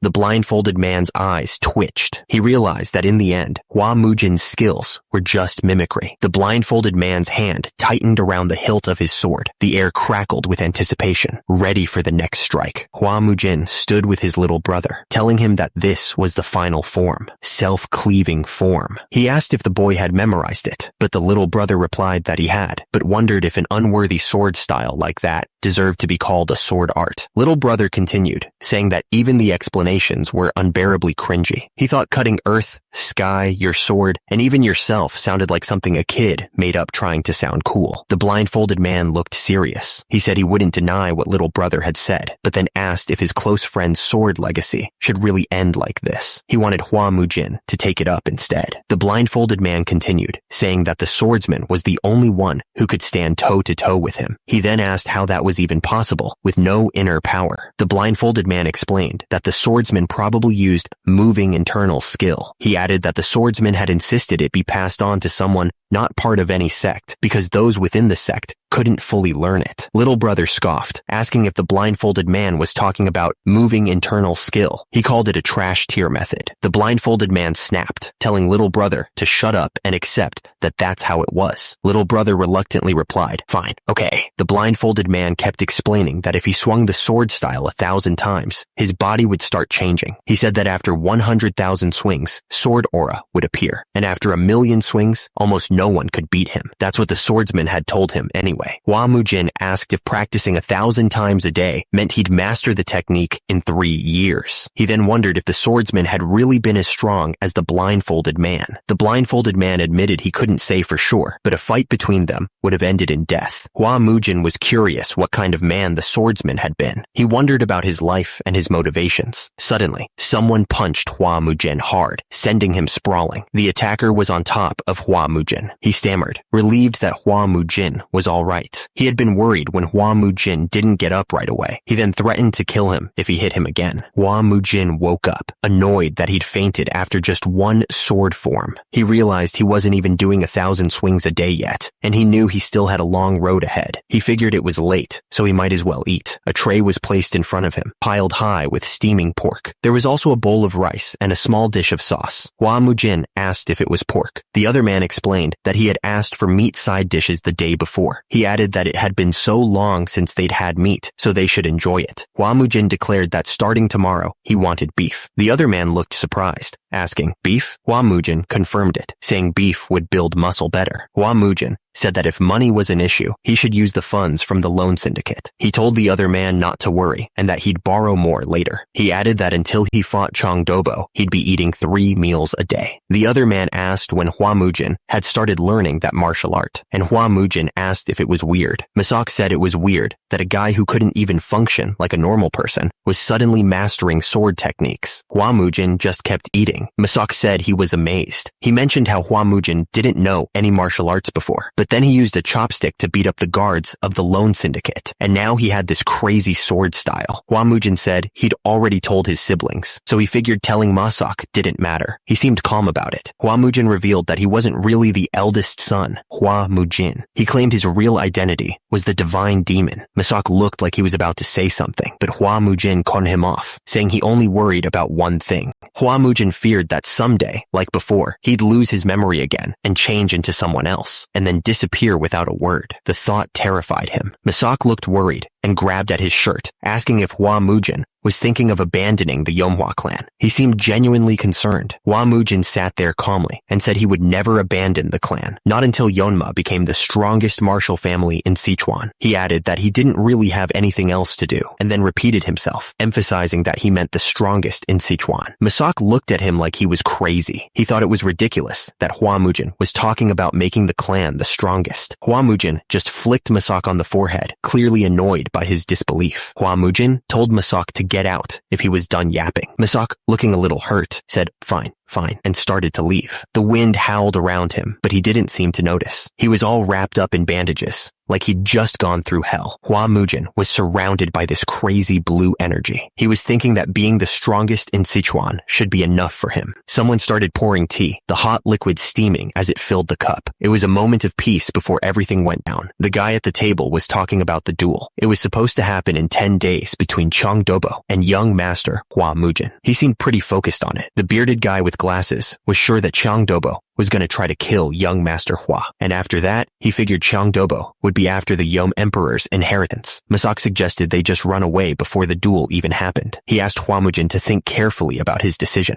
Masak was sitting in a room, waiting for Hua Mujin's answer. Masak declared that he wouldn't let the last two members of the family get hurt. He looked determined, like he was ready to do anything to protect them. The two kids stood behind him, listening intently. Hua Mujin stood there, sword in hand, ready to train. The air around him seemed to crackle with energy, like he was about to unleash something big. Hua Mujin swung the sword, putting all his strength into it. He thought to himself that just swinging a sword every day had built some muscle on his arm, and he'd finally reached the point where he could swing a gliniron sword with one hand. But he wondered why his sword technique was still unstable. Hua Mujin paused, wiping sweat from his forehead. He remembered that there was only a week left until the martial arts competition. Someone off to the side mentioned that he was still training hard. The little brother and little sister stood there, looking up at Hua Mujin. The little brother asked what had brought them there. Hua Mujin told them it was dangerous, and they should go play somewhere else. He admitted he'd been worried and had been watching them for a few days, thinking he might be overdoing it with his training. The little sister stood there, with tears in her eyes, confessing that Hua Mujin was doing this because of her harsh words. She sobbed, saying it was all her fault that their parents had died, because she had been so angry at that time. The bandaged man watched the children with a sad look on his face. He mumbled that whenever he saw kids like them, he was reminded of someone. The little sister looked up, trying to offer some comfort. She told him it was fine, and he shouldn't worry about it. The little brother started copying Hua Mujin's stance, trying to mimic his movements. He exclaimed that Hua Mujin's stance was incredible, and he looked like a real martial artist. The little sister giggled, pointing out that the little brother's stance was completely different from Hua Mujin's. The bandaged man watched them, thinking the kid was cute, as he tried to imitate Hua Mujin. Hua Mujin watched the kids, and it reminded him of when he trained with his master. He told them to stretch more. Hua Mujin's master told him that when swinging the sword, he should exhale as long as possible and absolutely not rush. Then, when returning to position, he needed to inhale slowly and shortly. Hua Mujin confirmed that he understood. He remembered his master saying that the most important thing in the solitary 9 swords was the breathing method of the pupil. Hua Mujin realized he had forgotten his master's words. He clenched his fist. Hua Mujin said not to worry about anything, because he would definitely win. He looked absolutely determined. The bandaged figure told the little brother and little sister to go back to their room now. There was something in the way he said it that made them both flinch. The little brother and little sister looked at each other, clearly uneasy. The little brother asked if nothing would happen, and the little sister guessed that nothing would. Rain poured down hard that night, and the wind howled through the trees. It was the kind of night that made you want to stay inside. Hua Mujin swung his sword, focusing on his master's teachings. He remembered his master saying that when swinging the sword, he should exhale as long as possible, and absolutely not rush. When returning to position, Hua Mujin inhaled slowly and shortly, just like his master had taught him. He felt the power flowing through his body. Hua Mujin poured out all the internal energy he had gathered in his body at once. The force of it sent debris flying everywhere. He had done it. Success. Debris rained down around Hua Mujin as he stood there, breathing heavily. The system chimed in, identifying the skill he had just used. Pupil. It was a qigong that built internal energy by directly moving the body. The system then warned him that compared to other qigong that perform energy circulation through meditation, pupil was classified as a lower-class martial art. Apparently, significant development of energy circulation was hard to expect from it. The rain continued to fall, each drop echoing the system's grim assessment. The weather seemed to mirror the bleak outlook for his training. Hua Mujin felt the energy flowing through him as he trained. He knew that in awakening such pupil, what was important was a stable breathing method. The sword moved with incredible speed, slicing through the air with a sound like tearing silk. Unlike before, when swinging the sword was difficult, Hua Mujin felt his body gradually stabilize. It was all because of breathing, according to the sword technique. Hua Mujin kept at it, pushing his body to the limit. Sweat poured down his face as he swung the sword again and again, his muscles burning with each repetition. After repeating the sword technique dozens of times like that, the dantian that had been scattered for years slowly began to condense. It was a long and arduous process, but he was finally making progress. The chopsticks picked up a slice of meat. The taste was rich and savory. One of the men asked if young Master Hua was still training. He seemed curious about Hua Mujin's progress. The other man said that Hua Mujin had become a completely different person. He added that at first, Hua Mujin kept collapsing, but now he didn't even show signs of it. One of the men commented that the divine energy treatment Hua Mujin received from the Mudang before seemed to have been effective, but the man was also worried that Hua Mujin was going to die like that. The other man put his hand on his head, confused. He wondered if the treatment of Wudang Baekshon shouldn't improve in just one session. One of the men reported that if any problem occurred, he would take care of it. He confirmed that he understood the instructions. Meanwhile, someone called out to Hua Mujin, letting him know it was time to eat. The man's voice echoed across the training grounds. Hua Mujin was training when he heard the call. He replied that he was coming. Hua Mujin looked down at his hand, surprised. He realized that the training area was too small, far too narrow to continue his training. Hua Mujin grinned, making a decision. He announced that he should use the training ground from now on. The sky was wide open, stretching far above the training grounds. The air felt crisp, full of promise. The two men stared intently, their faces hard. Something was definitely up, and it didn't look good. Suddenly, everyone noticed something was off. There were guests, which was unusual for a training day. A messenger nervously spoke to the warriors. He stammered that young Master Hua Mujin had decided to use the large training ground. The messenger looked around, making sure everyone had heard him. He asked, confirming, "You all heard me, right?" HWA Mujin announced that he needed to train alone, so he'd be using the large training ground for a while. He added that everyone else's should use the other training ground nearby. One of the warriors scoffed, asking what this half-dead corpse was even saying. He added that just swinging a sword didn't make anyone a martial artist, especially without even a drop of blood on the blade. HWA Mujin noticed the looks in their eyes and said that they were quite challenging. Even if he was the young master, this was sudden. Kyeolboin called out to everyone to step back. He said that since young master HWA Mujin had decided to train in martial arts, they should give him space. Kyeolboin watched HWA Mujin and thought to himself that the madness had erupted again. One of the warriors walked away from HWA Mujin, calling him a dull talent and telling him to stop. From the ground, HWA Mujin looked up at the warrior, clearly annoyed. HWA Mujin stared at the warrior and said if he had complaints, he should say it to his face. He added that only cowards bottled things up. The attacker looked back at the group and asked what he was suggesting. He said that among people who ate by the sword, what could they do if there were complaints? HWA Mujin stared intensely at the attacker. He wasn't going to back down. HWA Mujin grabbed his sword and said that they had to fight it out. He looked absolutely ready to beat the warrior. The attacker looked down at HWA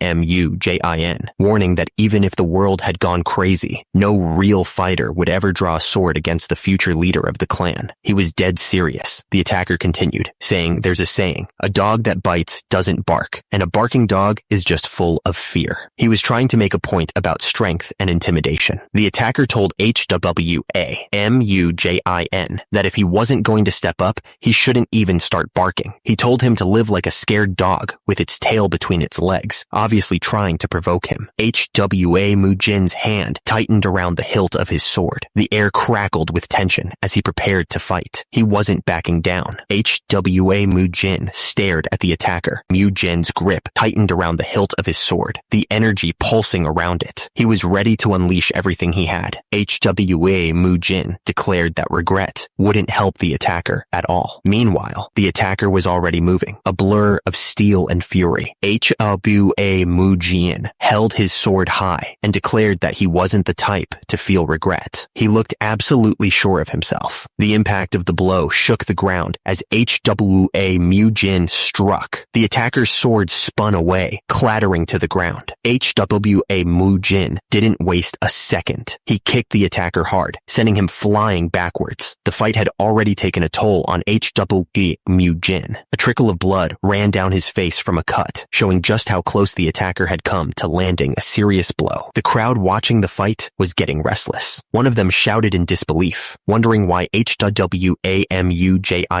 was fighting without his sword. He also questioned what those moves were. Hwamujin dodged and weaved between the attacks, avoiding the strikes. He moved with a strange grace, like he was dancing between the blades. The crowd's frustration grew as Hwamujin continued to dodge. One of the spectators yelled at young master Hwamujin, telling him to stop dodging and face the attacks with his sword. Hwamujin gripped the sword tightly, looking at the person who had yelled at him. He agreed that he was right, and it was time to stop dodging. The attacker reached out, his hand surrounded by a strange red energy. He shouted that it had been 25 years since he entered the clan, and now it was all young Master Hwa's fault that the clan had fallen so low. The attacker's grip tightened around his shield. He was ready to attack again, and he looked absolutely furious. Young Master Hwa held two swords, pointing down. The attacker questioned how he could preach about martial arts after everything that had happened. The bearded man watched the fight with narrowed eyes. He looked like he was ready to jump in at any moment. The attacker yelled at young Master Hwa to know his place. He charged forward, ready to strike, but young Master Hwa met him head on. Young Master Hwa unleashed the solitary 9 swords, second form. The air around him crackled with energy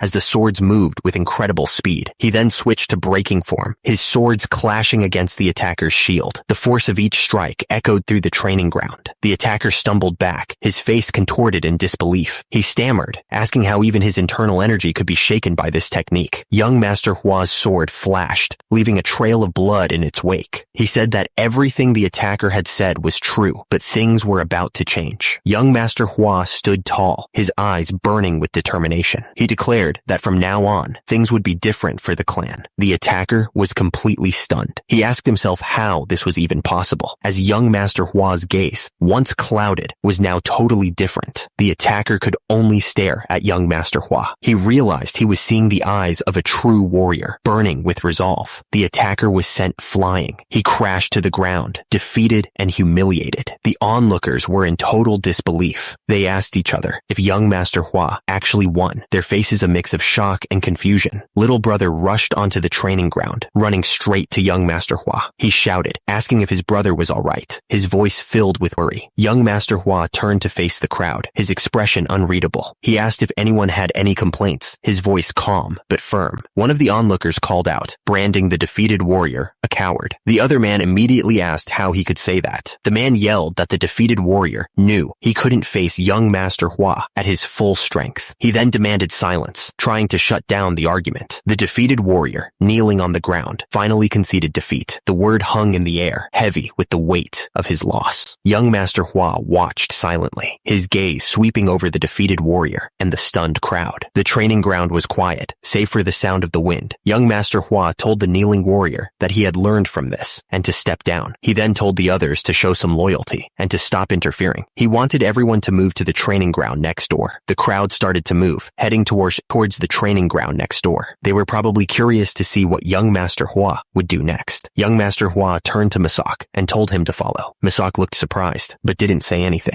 One of the onlookers muttered that even if he's the young master, this was going too far. He looked genuinely worried. One of the men asked why the other had held back. The second man snapped back that he was going to half kill the guy. One of the men stammered, asking if young Master Hwa really looked like someone who would spout empty words. Another admitted that it did seem like the mad young master had gained a heavenly opportunity. The image of Hwamujin flashed in his mind, showing that the young master had gained immense power. He was ready to fight. The first man wondered when young Master Hwa could have gained such power. He looked confused. Another one of the men looked up at the sky, deciding that since the young master had changed, it was probably fine. He seemed to be trying to convince himself. Night fell, and the Hwa clan was silent. The building stood tall against the night sky. The man stood in the room, surrounded by burning candles. He announced that the next day, they would have a duel with the Changhua Merchant Guild. Elder Joe asked how many years it had been since they entered this clan. He figured it had been about 37 years, which felt like a long time. The memory of Lord Yomjae flashed in his mind, showing how unmatched he was back in his youth. He remembered how Lord Yomjae appeared alone, and even the naughty Yang clan had no choice but to acknowledge his martial skills. Elder Joe recalled that they had both sworn to devote their lives, drawn by Lord Yomjae's radiance. The man looked to the side, his expression serious. He accused them of breaking that vow now. The man in the room insisted that this wasn't betraying Lord Yomja. He argued that they had to carry on his bloodline and martial legacy somehow. Another voice responded that he knew, and that the man didn't need to convince him of that. The man looked at the portrait, his face grim. He thought about how he had spent 17 years tending to young Master Hua's madness, and 17 years protecting the Yomhua clan as it withered away. The man turned to another and said that even if they met Lord Yomji in the afterlife, he wouldn't blame them. He then asked if the preparations were complete, since there wasn't much to do. He mentioned a little silver to secure a new place, and that only a handful of warriors and a few servants remained.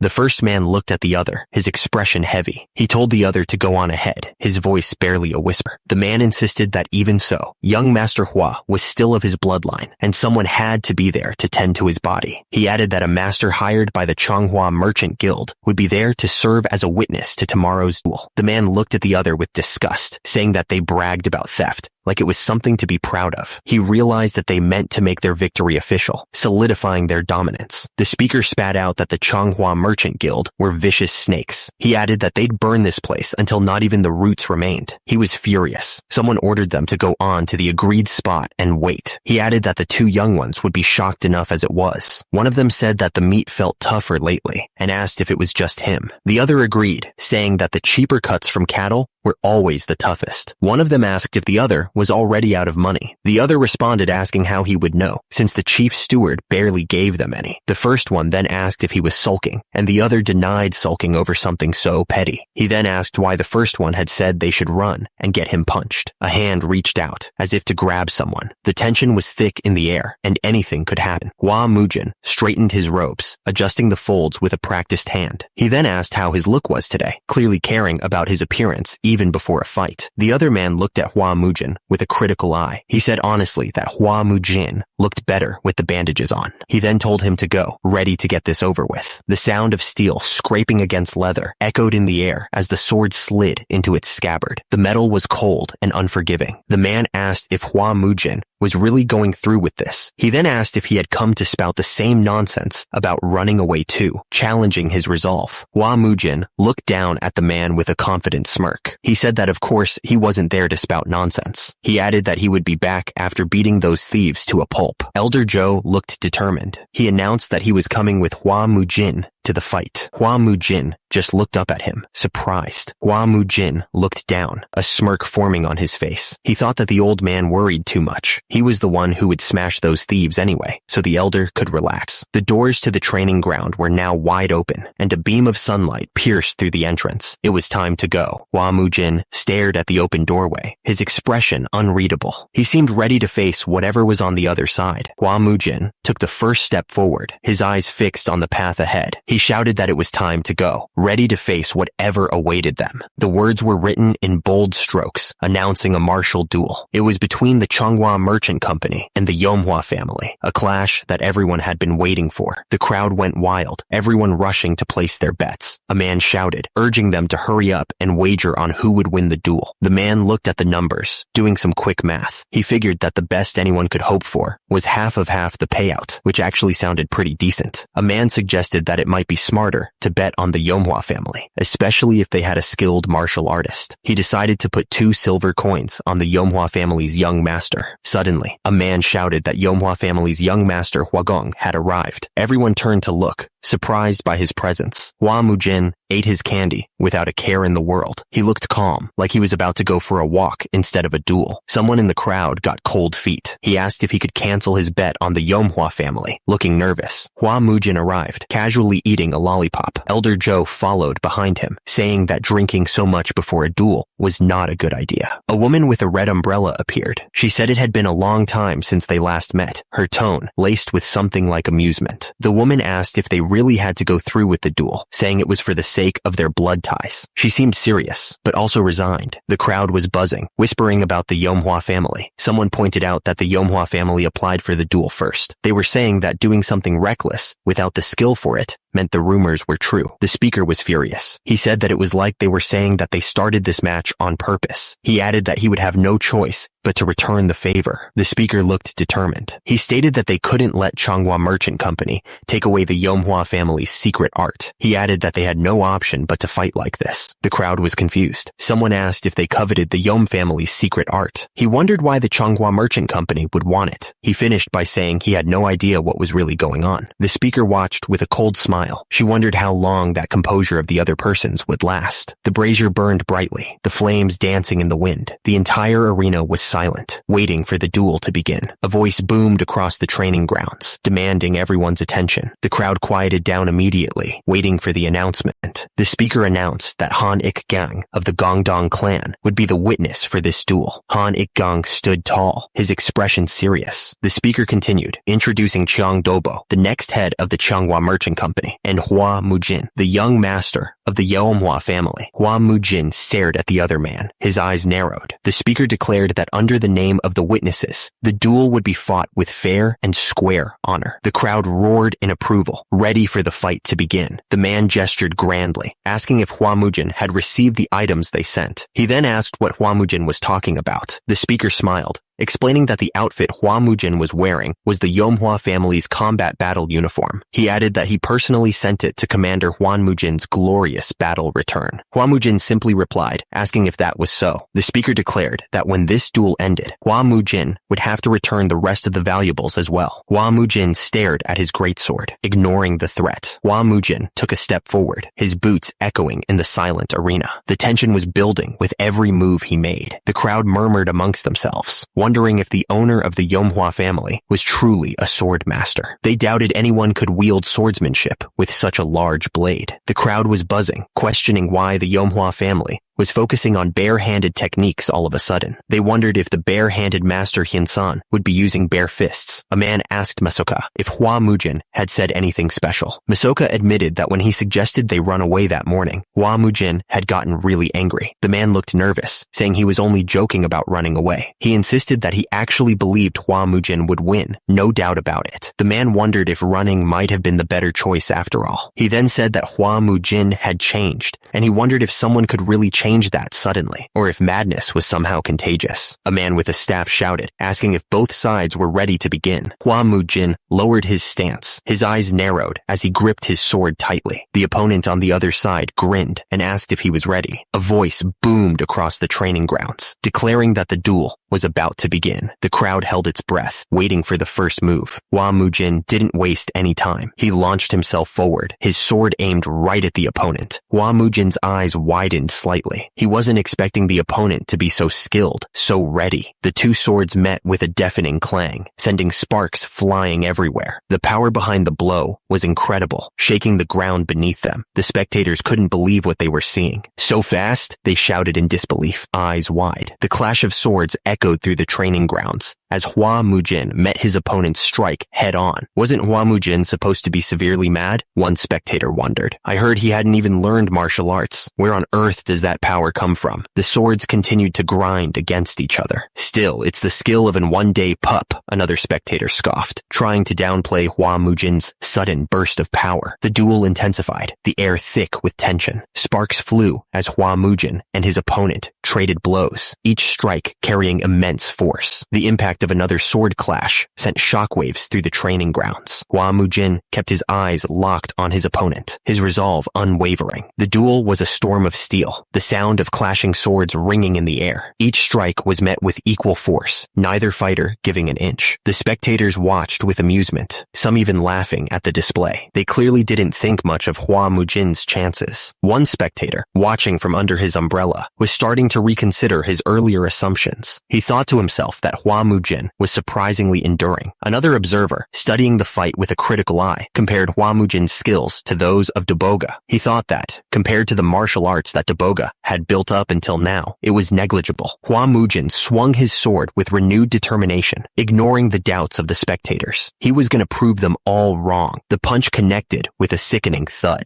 The force behind it was enough to shake the very ground. Hua Mujin was sent flying through the air like a leaf in a storm. He couldn't do anything to stop himself. The attacker stood tall, his sword gleaming in the light. He was ready for anything. He didn't waste a second. The attacker moved with blinding speed, his sword a blur of steel. Hua Mujin crashed into the ground, the impact stealing his breath. He was in serious trouble. The attacker stared down at Hua Mujin with pure hatred. He warned that he was going to leave Hua Mujin crippled this time. Crushing someone's will, he added, was what he did best. The attacker's eyes burned with cruel confidence. He finished his threat, shouting that crushing someone was the thing he did best. The two warriors collided, their swords meeting with a deafening crash. Sparks flew as the steel grinded against steel, each fighter trying to overpower the other. The attacker's strength was too much. Hua Mujin was sent flying backwards, struggling to regain his balance. The onlookers were starting to get interested in the fight. One of them commented that he thought Hua Mujin would have lost right away, but he was actually holding out pretty well. Another one chimed in, saying that he had secretly watched Hua Mujin training alone. The air crackled with energy, the ground trembling slightly. It felt like something truly massive and even more powerful was about to show up and change everything. Hua Mujin felt the force of the blow, and he knew he was in trouble. He thought to himself that from what he could tell, his level was about even with his opponent. Was that too much to expect in such a short time? Sweat dripped from Hua Mujin's face, and he tasted blood in his mouth, but he steeled himself, thinking that it didn't matter. Hua Mujin remembered his past. Regardless of whether the opponent was stronger than him in the past, when it came down to it, he finished them all. Hua Mujin focused his mind, so with this one, he was going to make sure he came out on top. Hua Mujin's face was a mask of fury, his eyes burning with a cold fire. He was just about to explode with anger. Hua Mujin was absolutely done playing around. He was going to kill that guy, no doubt about it. The directions were very specific. From the shabby hut, head east for 5 kilometers, then turn when you see the hawthorn tree. After that,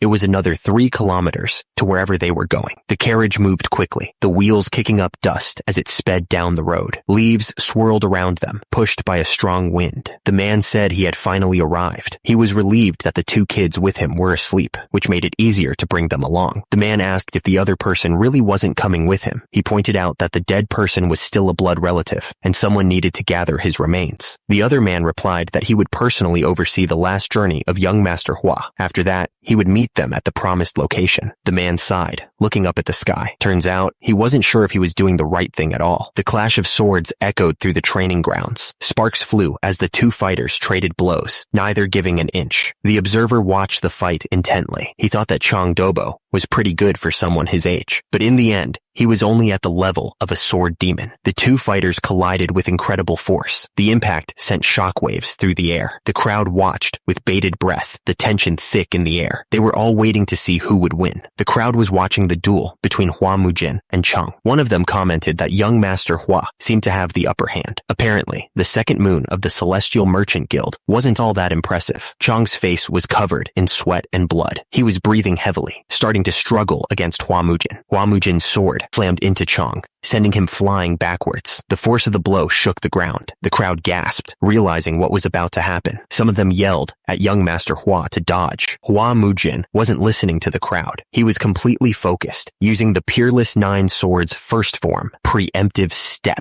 The swords slammed together, sending sparks flying in every direction. The force of the impact alone was enough to make your skin crawl. The crowd watching the fight gasped all at once, their eyes wide with disbelief. The air was thick with anticipation. Chang couldn't believe what he was seeing. He shouted, asking how Hua Mujin had blocked that. Hua Mujin didn't give Chang a chance to recover. He deflected the attack with a powerful move, turning the tables in an instant. Chang was furious, spitting out blood. He cursed, calling him a mad bastard. The swords collided with a deafening crash, blue energy exploding outwards with incredible force. The air crackled, and the ground trembled from the sheer power of the strike. The crowd watched with bated breath as young Master Chiang gathered all of his inner energy. They knew this was it, his last chance to turn the tide. The audience agreed that this had to be Chang's final strike. The air was thick with anticipation, everyone waiting to see if he could pull off a miracle. Hua Mujin moved like lightning, taunting Chiang for his slowness. He told him that even his gathering of inner energy was too slow to matter. Hua Mujin unleashed the Peerless 9 Swords second form, weapon destruction. The power behind the strike was terrifying, promising to tear apart anything in its path. The 2 swords met in a burst of raw power, each warrior fighting for control. Sparks flew as the blades struggled against each other, neither giving an inch. Chang was on the ground, covered in blood, as he realized he was losing. He couldn't believe he was so helpless against Hua Mujin's attacks. Hua Mujin stood over Chang, his sword raised high above his head, ready to end the fight. He was about to win. Chang was furious. He couldn't believe he was losing to Hua Mujin, someone who didn't even have an energy core. He thought, am I really losing to this energy coreless bastard? Suddenly, the sword shattered into pieces, the broken shards falling to the ground. The weapon had been destroyed. Hua Mujin attacked with incredible speed, his sword cutting through the air. The force behind the strike was enough to make the air itself scream. Chang's face twisted in pain as he felt the impact. He couldn't believe what was happening, asking himself what the hell just happened. Hua Mujin didn't give Chang a chance to recover. He followed through with another powerful swing, pushing his advantage. Hua Mujin was relentless, his sword a blur as he came down on Chang. Another strike landed, the force of it shaking the entire arena. Chang lay defeated on the ground, the fight completely knocked out of him. It was over. Dobo's voice echoed through the arena as he called out. The crowd looked up, surprised by his sudden shout. Someone in the audience stammered in disbelief, asking how young Master Hua could have won. Chang lay defeated on the ground, completely still. Hua Mujin stepped down hard, his foot crushing Chang's arm. The sound of bones cracking echoed through the arena. Hua Mujin stared down at Chang, his voice cold as ice. He warned that he would take the arm as payment for a 17-year-old grudge. Chang looked up, his face pale with shock. He stammered, asking what Hua Mujin had just said. Hua Mujin looked down at Chang with a cold expression. He remarked that since it was the Changhua Merchant Guild, maybe they could find a way to reattach the arm. Hua Mujin turned and walked away, his footsteps echoing through the arena. Each step seemed to carry the weight of his victory and the finality of his actions. Chang lay on the ground, broken and defeated. The arena was silent except for his ragged breathing, a testament to the brutal end of the duel. Someone in the crowd pointed out that Chang's energy core was shattered as well. Hua Mujin just shrugged, acting like he didn't go too far. The other person argued that there was a clear skill gap and the match was decided long ago. But then another person fired back, asking if it was really necessary to use the 7 wounds fist strike on the head of a 5-year-old kid who knew no martial arts. Hua Mujin's eyes glowed red with fury as he spoke. He declared that this was merely the end of a 17-year-old grudge, and from now on, they would pay the price for provoking the Flame Hua clan. The air crackled with tension as Hua Mujin delivered a final warning. He told them to prepare themselves well, hinting at the storm that was about to break. Hua Mujin turned his back, sheathing his sword with a metallic click. He walked away, leaving the defeated Chang and the stunned onlookers behind. Tears streamed down the person's face as they trembled with rage. They screamed that they would never forget what Hua Mujin had done. The crowd gasped, their faces a mix of shock and fear. The air was thick with disbelief as the weight of Hua Mujin's actions settled upon them. Hua Mujin stood tall, his sword gleaming under the arena lights. The crowd watched in stunned silence, unsure of what they had just witnessed. The onlookers couldn't believe what they had just witnessed. One of them said that he crushed an outer sect disciple of the Kongdong sect in just a few moves, and that it was a sword art they'd never seen before. The crowd erupted in cheers, hailing Hua Mujin as a new martial master. They chanted his name, their voices filled with excitement and disbelief. One of the men suggested they head back. The other one agreed, still stunned by what he had just seen. Hua Mujin turned and walked away, his back to the crowd. One of the men commented that he didn't remember Hua Mujin's back being so broad. Chief Steward Do shouted, replying with a nervous, "Yes?" He was clearly on edge. The Chief Steward Do wondered if Hua Mujin had already noticed they were planning to run away. He was getting a bad feeling about this. Hua Mujin asked with a smile about the gold he had entrusted to them. He didn't seem angry, but his eyes were cold. Chief Steward Do laughed nervously, saying that of course he hadn't spent it all. He added that he'd have to stop by the bank soon because of some money issues. Chief Steward Do suddenly said that there was one more thing he needed to mention. He looked like he was trying to avoid something. Hua Mujin said he didn't really care if Elder Zhou and the other warriors left the clan, but he warned that if anyone ever tried to split him apart from his 2 younger siblings, they'd have to pay with their lives. Hua Mujin's face darkened, his eyes promising a brutal response. The threat hung heavy in the air. Hours later, the sun began to set, painting the sky with streaks of orange and purple. Little brother shouted, upset that it was his brother's duel day. He said he couldn't forgive whoever did this, but then he paused, saying he should probably read the message that came with the messenger pigeon first. "Oh dear," little brother said. said, clearly worried. Little sister tugged on his hair, equally concerned about what the message said.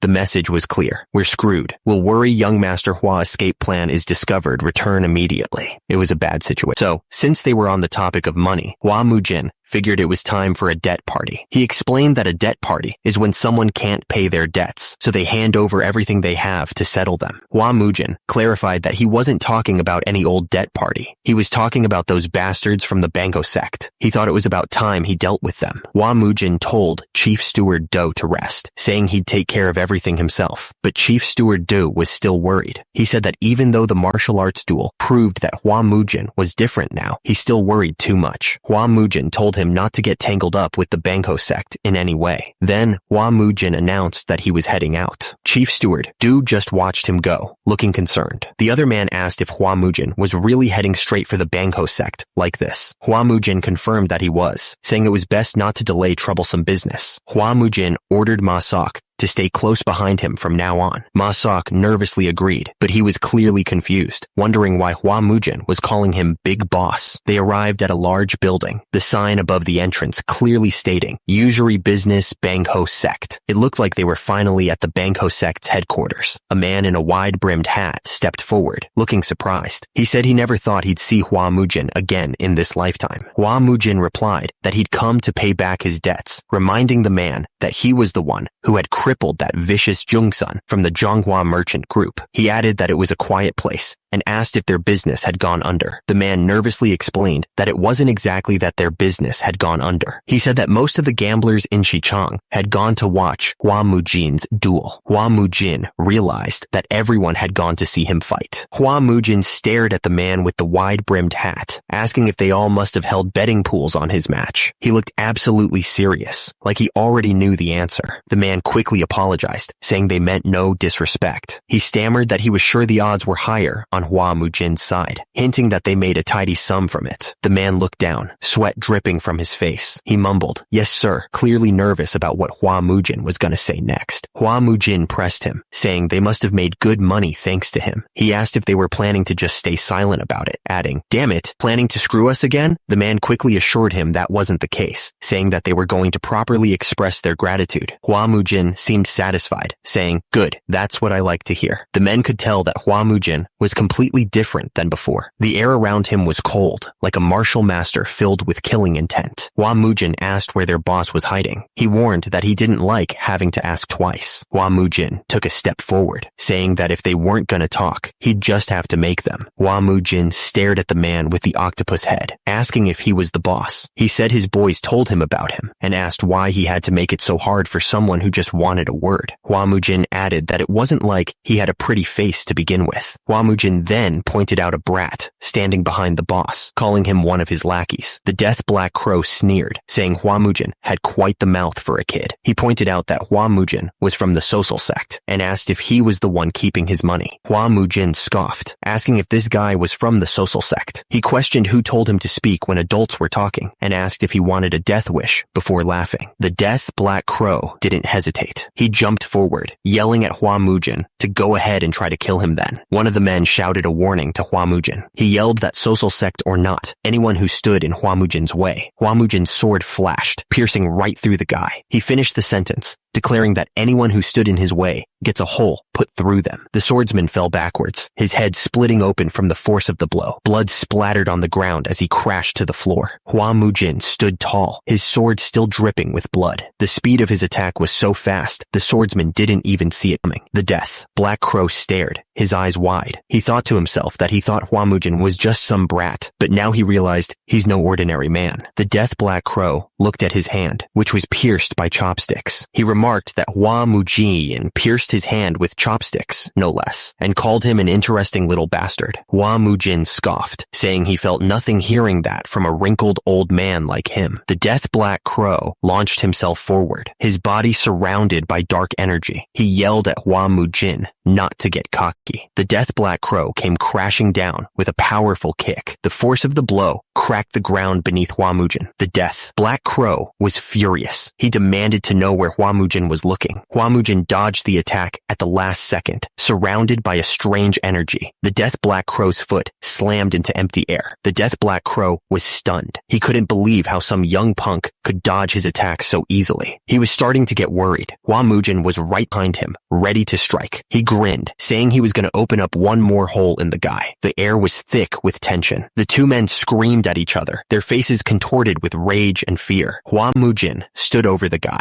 asking if he was enjoying the breeze. The guy spat out blood, cursing Hua Mujin for attacking them, warning that the sect would come for him. The fallen man, his face covered in blood, threatened that Hua Mujin's family and friends wouldn't be safe either. Hua Mujin scoffed, telling the guy to send the social sect after him if they were so tough. He added that the guy was gonna die right there. The guy begged him to wait. The guy started begging, offering his wealth, even his concubines, if Hua Mujin would just spare him. Hua Mujin looked at the guy with disgust, asking if he suddenly wanted to live. Hua Mujin was breathing hard, telling the man that he didn't need his concubines, but that wealth he mentioned did interest him. The man, his face covered in blood, promised that it was all in Dechang. He swore he'd bring everything back. Hua Mujin replied that was the right attitude, but if he didn't return, Hua Mujin warned that he'd be breathing through the holes in his face instead. The man quickly agreed that he'd be right back. Hua Mujin paused for a moment. Now then, Hua Mujin looked down at the others, his eyes cold. He asked if they should continue settling this debt. One of the men fell to the ground, begging Hua Mujin to spare him too.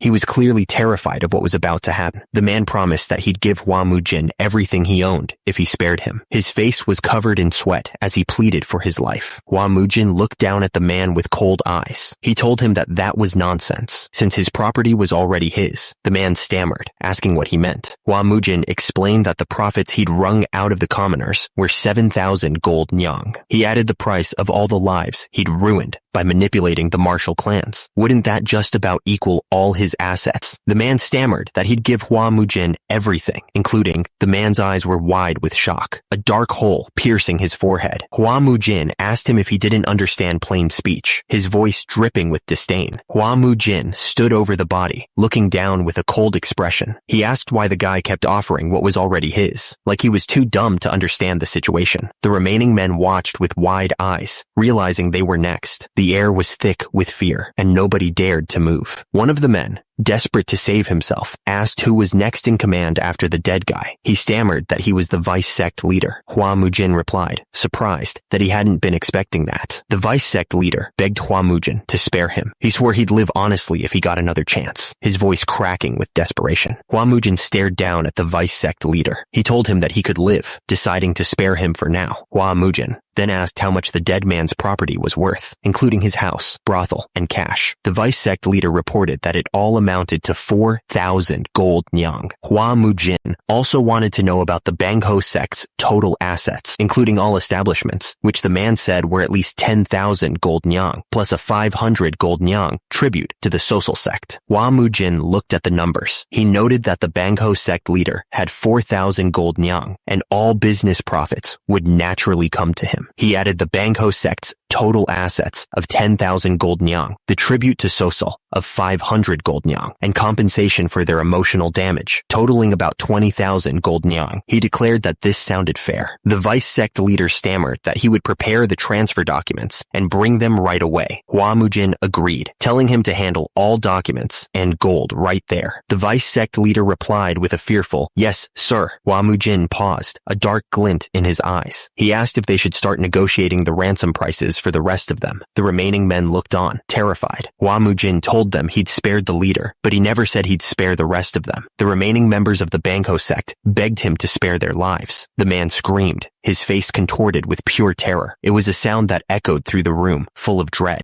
Just then, a man walked in, looking surprised by the scene. He said he'd just gotten back from the debt party, clearly confused by the situation. The man explained that each chest held about 400 gold nyang. He confirmed that he was speaking to young Master Hua. The man asked Hua Mujin if he remembered who was backing the Bangho sect. He reminded Hua Mujin that he himself had said it was the social sect. Then he wanted to know if Hua Mujin knew who was allied with them. Chief Do scoffed, asking why he should care about the social sect. He then revealed that Ju Sugang of the Crimson Sword sect was sworn brothers with the Death Black Crow and Red Crow of the social sect. Hua Mujin asked if the Death Black Crow was the guy with the pitch black fingers. He then casually mentioned that he had stuck chopsticks in the guy's eyeballs, which shocked Chief Do. Hua Mujin told Chief Do that the Death Black Crow might be too much for him or Elder Joe to handle, but Hua Mujin warned that Chief Do shouldn't hold him to his standards, because if trouble like that came looking for him, he'd just kill them all. Simple as that. Hua Mujin changed the subject, telling Chief Do to get him some tender beef for dinner. He also told him to make sure his siblings were fed when they returned, before turning to head inside. Chief Do watched Hua Mujin walk away, thinking about how the Death Black Crow was feared even across Sichuan. He wondered how Hua Mujin didn't think much of such a man. He then thought about the incident during the duel, wondering if this was really the same young Master Hua he once knew. The Flame Hua clan estate was quiet that night. The wind whispered through the eaves of the buildings, carrying the scent of pine and the promise of a storm. The merchant group leader was overseeing an ambush on the Flame Hua clan. He scoffed at the other person, saying that he must have been baffled by the customs of the duel. He added that the other person was just someone who's hired to do the job, so why so talkative? The woman coldly ordered them to bring back only one child alive. She said they could kill the rest if they wanted. Her face was stone cold. The person was reminded that one child must not die. He chuckled and said that he understood, and that they'd be back before sunrise. The whole thing was creepy. Hua Mujin's face was filled with fury as he vowed to tear apart everything they held dear right before their eyes. His anger was burning like a wildfire. The wind howled through the mountains, carrying the red flag high. The man stood firm, a silent promise to protect his clan, no matter what the cost. Turns out, the Yomhua clan once had its own era of glory. Countless martial artists, all drawn to the remarkable Yomje, filled the training grounds. Even the prestigious Tong clan of Sichuan highly praised Yomje's character and skill. In just one generation, things changed for the better. The Yomhua clan established itself as a martial family that no one could ignore. They were at the top of their game. Even renowned masters couldn't carelessly touch the warriors of the Yomhua clan. It was a time when all the residents would cheer enthusiastically whenever they walked the streets of Sochang. But after the death of Yomje, things went downhill fast. The succession ceremony for the next clan head went ahead, but the new leader was clearly not up to the task. The incompetence of the new head was plain for everyone to see. The Yomhua clan started to fall apart. Even those who had promised to be loyal started turning away, one after another. It was a slow bleed, but it was definitely happening. It was all a far cry from the image of Yomje, the leader who once commanded the whole world. He was a legend in his own time, and now, to those who were on the side of justice, Yomje was a generous hero. But to his enemies, he was an unbeatable master. He was truly a hero for the ages, no doubt about it. But why was it that the speaker saw the image of Yomje mixed with young Master Hua's back as he walked away? It didn't make any sense. The guard was screaming, calling for the head steward. He asked where the young master and young lady were, his voice cracking with fear. He realized that there were too many assassins from the heavenly demon cult. The guards reported that Elder Joe and the warriors had somehow made it back, but it wasn't enough. There were just too many assassins, and the young lord and young lady were in serious danger. The guard shouted for someone to inform young Master Hua Mujin immediately. He said he was going on ahead, and the other guard agreed. Far from the estate, the fight was happening in a bamboo forest. The assassins were closing in. Hua Mujin looked at the remaining assassins, holding the little brother close. He told them that he wasn't going to kill all of them, so they should think carefully about what they were going to do next. The assassin sneered, warning Hua Mujin that he could lose the kids if he tried anything stupid. The assassin seemed to be enjoying this way too much, like it was all a game to him. He was a real piece of trash. The fight was chaotic, a whirlwind of blades and bodies, moving too fast to follow. There were just so many of the assassins, swarming like angry bees. The assassin was ready to strike, his eyes narrowed behind the mask. He was completely focused on his target, not even a flicker of doubt in his expression. Hua Mujin's voice cut through the noise, telling them to back off quietly. He looked completely calm, like he was just dealing with some annoying flies. Another assassin showed up, shouting for them to kill Hua Mujin. They were starting to get desperate, like they knew things weren't going their way. The fight was a blur of motion, blades flashing and bodies colliding. Hua Mujin moved with incredible speed, deflecting each attack with a strength that seemed impossible. The The assassin swung his sword, sneering that they only sent a decrepit old fossil. He seemed way too confident, like he thought this fight was already won.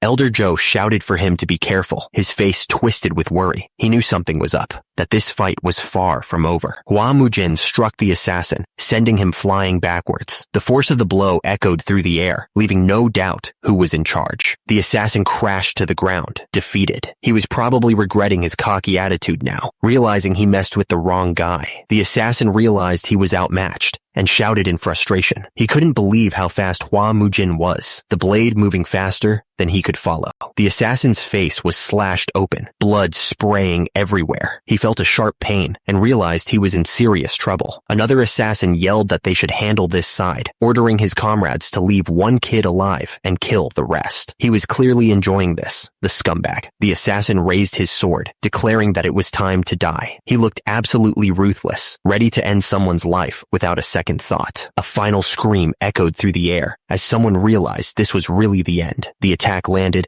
and everything went silent. The assassin laughed, clearly enjoying the situation. He was having a blast, feeling no regret at all about his horrible mission. The assassin looked down at the two kids, trying to decide which one to kill and which one to take. He wondered which one would be more useful to his boss. The little sister looked up, fear in her eyes. She stammered for her brother, scared about what was going to happen. The little brother stepped forward, shouting that if someone had to die, it should be him. He wasn't going to let his sister get hurt. Suddenly, a surge of power erupted. Hua Mujin's face glowed, and the air crackled with energy. Everyone was stunned by the sudden eruption of power. The assassin and the two kids looked at each other with wide eyes, trying to figure out what was going on. The assassin looked up, his eyes widening as he recognized the man standing before him. He shouted, "That guy is the mad demon, Hua Mujin!" The assassin said that it shouldn't matter if they killed Hua Mujin too. If he got in the way of their mission, they had to take him out. The assassin lunged forward, swinging his sword at Hua Mujin. He yelled that Hua Mujin had a death wish. Hua Mujin stared at the assassin, his face full of rage. He wasn't going to let this scumbag get away with threatening his family. Hua Mujin launched a flurry of attacks, blades flying everywhere. The assassin raised his swords to block, barely managing to keep up with the speed. The two men stood face to face, the air crackling with tension. They were both waiting for the other to make the first move, ready to strike at any moment. The assassin looked completely baffled. He muttered, "Huh?" Hua Mujin unleashed a devastating sword technique, the force of it creating a shockwave. The assassin shouted, "What the hell is that?" The other assassins realized how dangerous Hua Mujin was and started to panic. They yelled, "Everyone, attack! Kill him!" Hua Mujin didn't hesitate. He unleashed the solitary nine swords technique, a whirlwind of deadly force ready to tear through anything. You could feel the energy building up around him. The fifth form of the sword technique erupted around Hua Mujin, creating a vortex of red energy. The assassins were trapped in the storm of blades. The technique hit with full force. Hua Mujin stared at the assassin, his eyes filled with rage. As the assassin looked back, completely shocked, the assassin screamed as the blades tore through him. Hua Mujin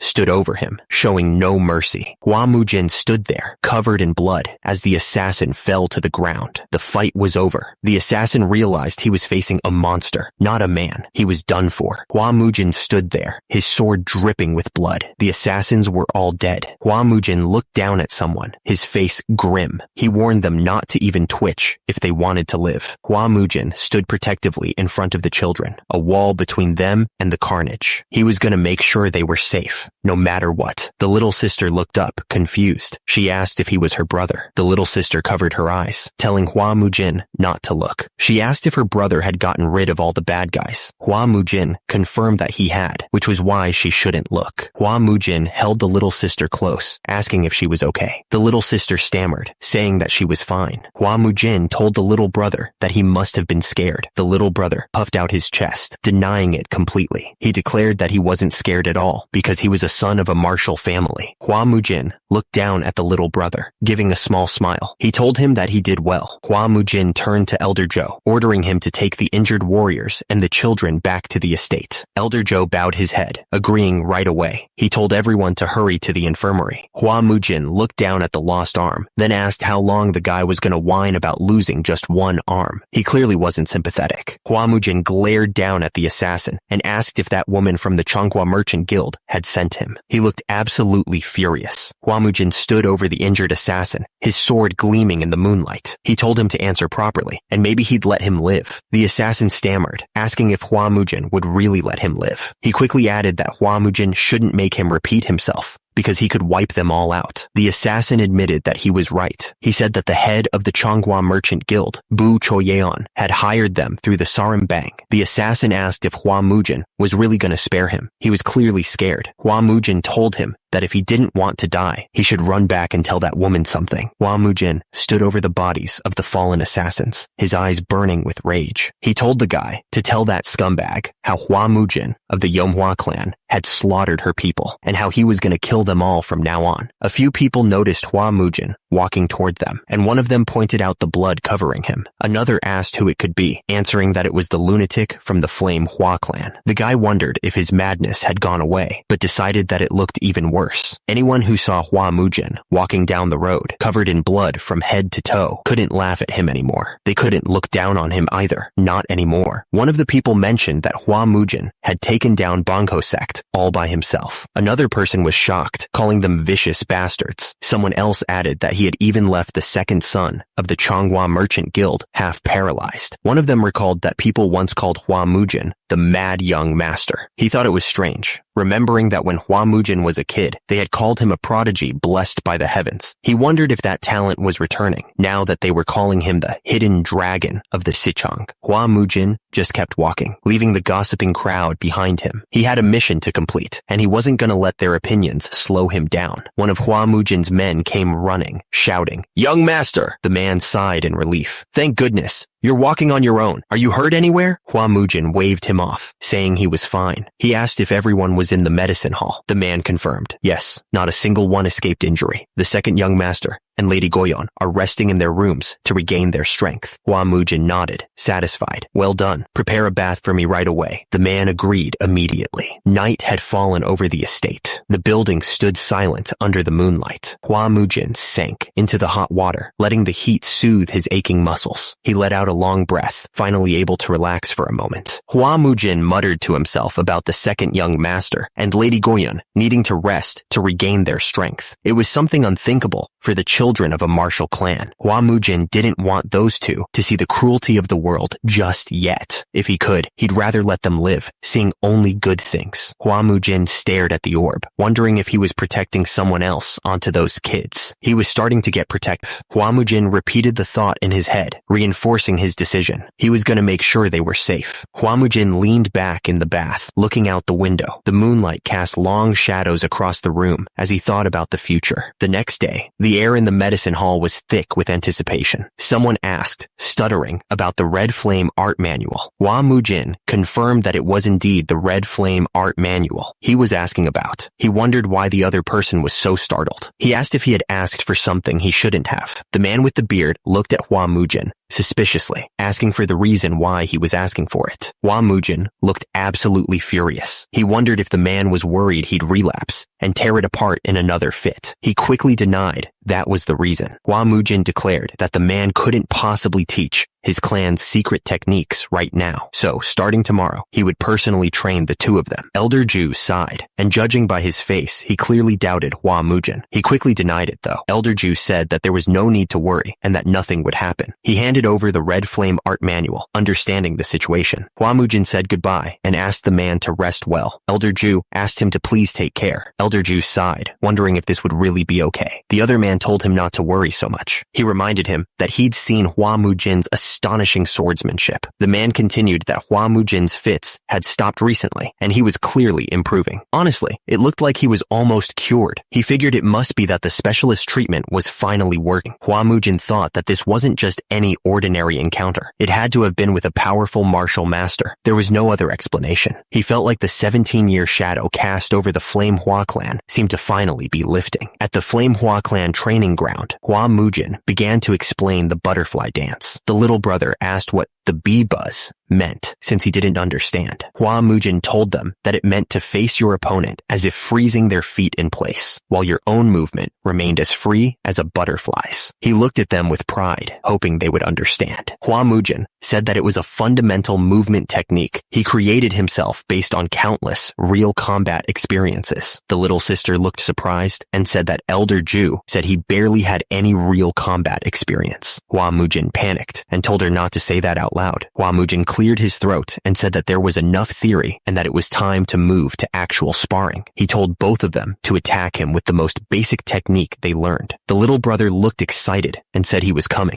The little sister screamed as she tried to strike. She was putting everything she had into the attack. Hua Mujin didn't even seem to be trying as he blocked both children's attacks. He barely moved, but his defense was perfect. Hua Mujin was starting to get annoyed. He wondered what the hell they were doing and if they were really from a martial clan. He thought that maybe they were just too young. Hua Mujin thought that this was absurd. They didn't know how to balance their weight or rotate from the lower body. They couldn't even manage to do the basics of body control. Hua Mujin shouted for them to stop. He was clearly not happy with their progress. Hua Mujin suddenly stopped, holding his head. He said he had a headache and that they should stop for the day. He asked if they were all right, even though he hadn't hit their heads. Hua Mujin told them that their skills were much better than he had expected. He said that they needed to strengthen their basics before learning any advanced moves. He told them to go rest and that he would see them both at dinner. Hua Mujin sighed, watching them leave. He knew this wasn't going to be easy. He had a long road ahead of him to get them up to speed. Suddenly, someone spoke up, calling him master. The speaker said that Hua Mujin must have had a hard time himself. Hua Mujin apologized, saying that because of him, the clan's martial lineage was lost. He vowed to restore their ruined clan to its former glory and revive the clan's martial legacy. Hua Mujin was going to find that scumbag, the one who bore that cursed swordless mark, the one he couldn't defeat in his previous life. He was dead set on finding him. Hua Mujin's eyes narrowed, and he said he was going to kill him, no matter what it took. His face was set in stone. He wouldn't be stopped. Hua Mujin stared at his hand, frustrated that he couldn't even lift it, but he could feel it. The energy in the air was changing. Hua Mujin started practicing his sword forms, and he could feel his speed increasing with every move. The red energy around him intensified. Hua Mujin leaped into the air, the sword a mere extension of his will. He was determined to master these skills, no matter the cost. A few days passed. Then one of the men announced that he had returned. It was obvious that he had been gone for a while. Hua Mujin simply said it was good work. He didn't seem overly impressed. The guy was furious. He asked if all Hua Mujin had to say was good work after everything they'd gone through to protect the second young master and Lady Soyeon. He wanted to know who told Hua Mujin to pull that garbage in the first place. Hua Mujin stared down at the man, warning that if he had arrived even a little later, they'd all be dead. He threatened that if they ever pulled something like that again, he'd make sure to kill them himself. The man apologized immediately, stammering. Another man commented that Hua Mujin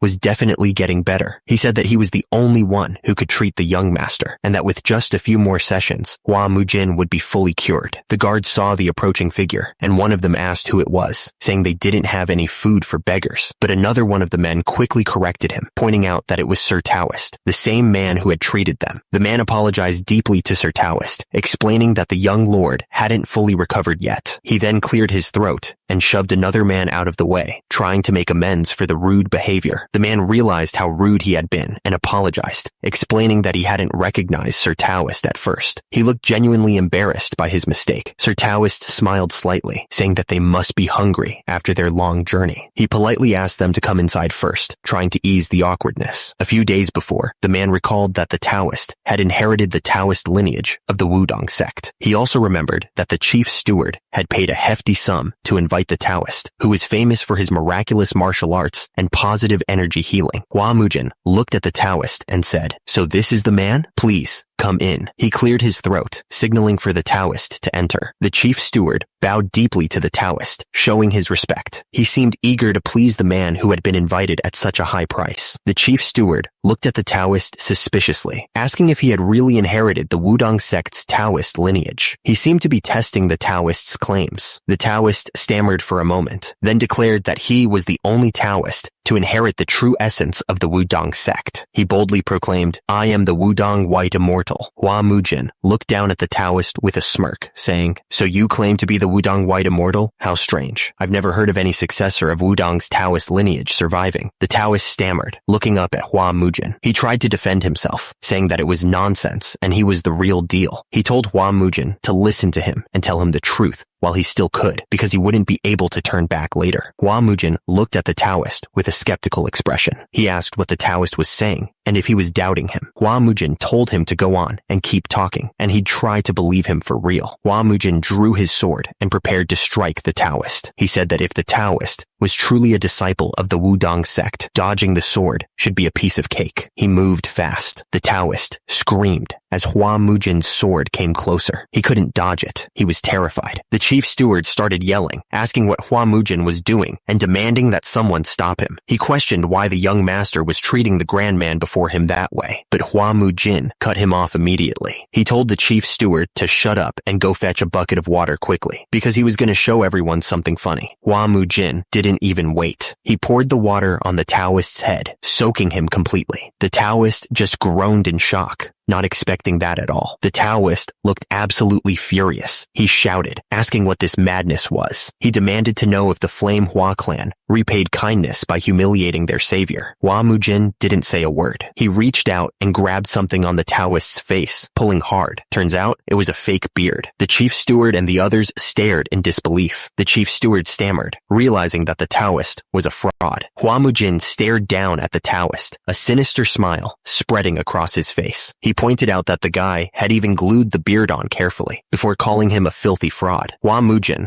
looked absolutely furious. He couldn't believe he'd actually fallen for the scam, and he let the Taoist know that he had insides trying to swindle him of all people. The chief steward asked Hua Mujin what he was going to do with the guy. Hua Mujin suggested cutting off his limbs and turning him into an eunuch, his eyes burning with anger. Hua Mujin said he wasn't going to kill the Taoist, because if he died, how would he get his money back? The Taoist started begging, saying he'd return all the money he swindled if Hua Mujin would just spare his arms and legs. Hua Mujin said that was a given, but he was also going to charge the Taoist for his useless limbs and manhood. The Taoist begged for anything but that, saying he'd pay any amount Hua Mujin asked for. Hua Mujin asked the chief steward how much the Taoist had scammed from him. When he heard it was 50 gold nyang, Hua Mujin couldn't believe it. He asked what the chief steward had been doing all these years to get conned that badly. The chief steward tried to explain that he'd heard the Taoist was a great healer, but Hua Mujin cut him off. He shouted that he'd heard enough and didn't want to listen to any more of it. He looked absolutely furious. Hua Mujin told the Taoist that he heard him and he should start with the 50 gold nyang. The Taoist stammered, saying the money wasn't there right now and they'd have to go to his residence in Jinyan. When Hua Mujin heard it was 4 hours away, he told the Taoist to lead the way. The chief steward asked if they should come along, but Hua Mujin told them not to bother. He asked what they would even do with their weak bodies and if they wanted him to clean up their corpses too. Hua Mujin told them to stay home and not cause trouble. The chief steward looked down, feeling useless. Hua Mujin ordered the scammer to move it and lead the way. The Taoist stammered, agreeing immediately. Meanwhile, the chief steward watched him go, worried. He muttered that the young master was no longer the man he used to be. Hua Mujin ran after the Taoist, his cloak billowing behind him. He was dead set on getting that money back, no matter what it took. Hua Mujin followed the Taoist out of the city. People moved out of their way, whispering and watching them go. They walked further, leaving the city behind. The houses became smaller and fewer until there was nothing but fields and the road ahead. Hua Mujin clicked his tongue, getting annoyed. He thought he should have brought a horse. There wasn't a single beast in this trash place. The Taoist pointed toward a fancy carriage and asked Hua Mujin to get on. Hua Mujin just smirked. He remarked that the Taoist must have scammed quite a lot of people to afford that. Hua Mujin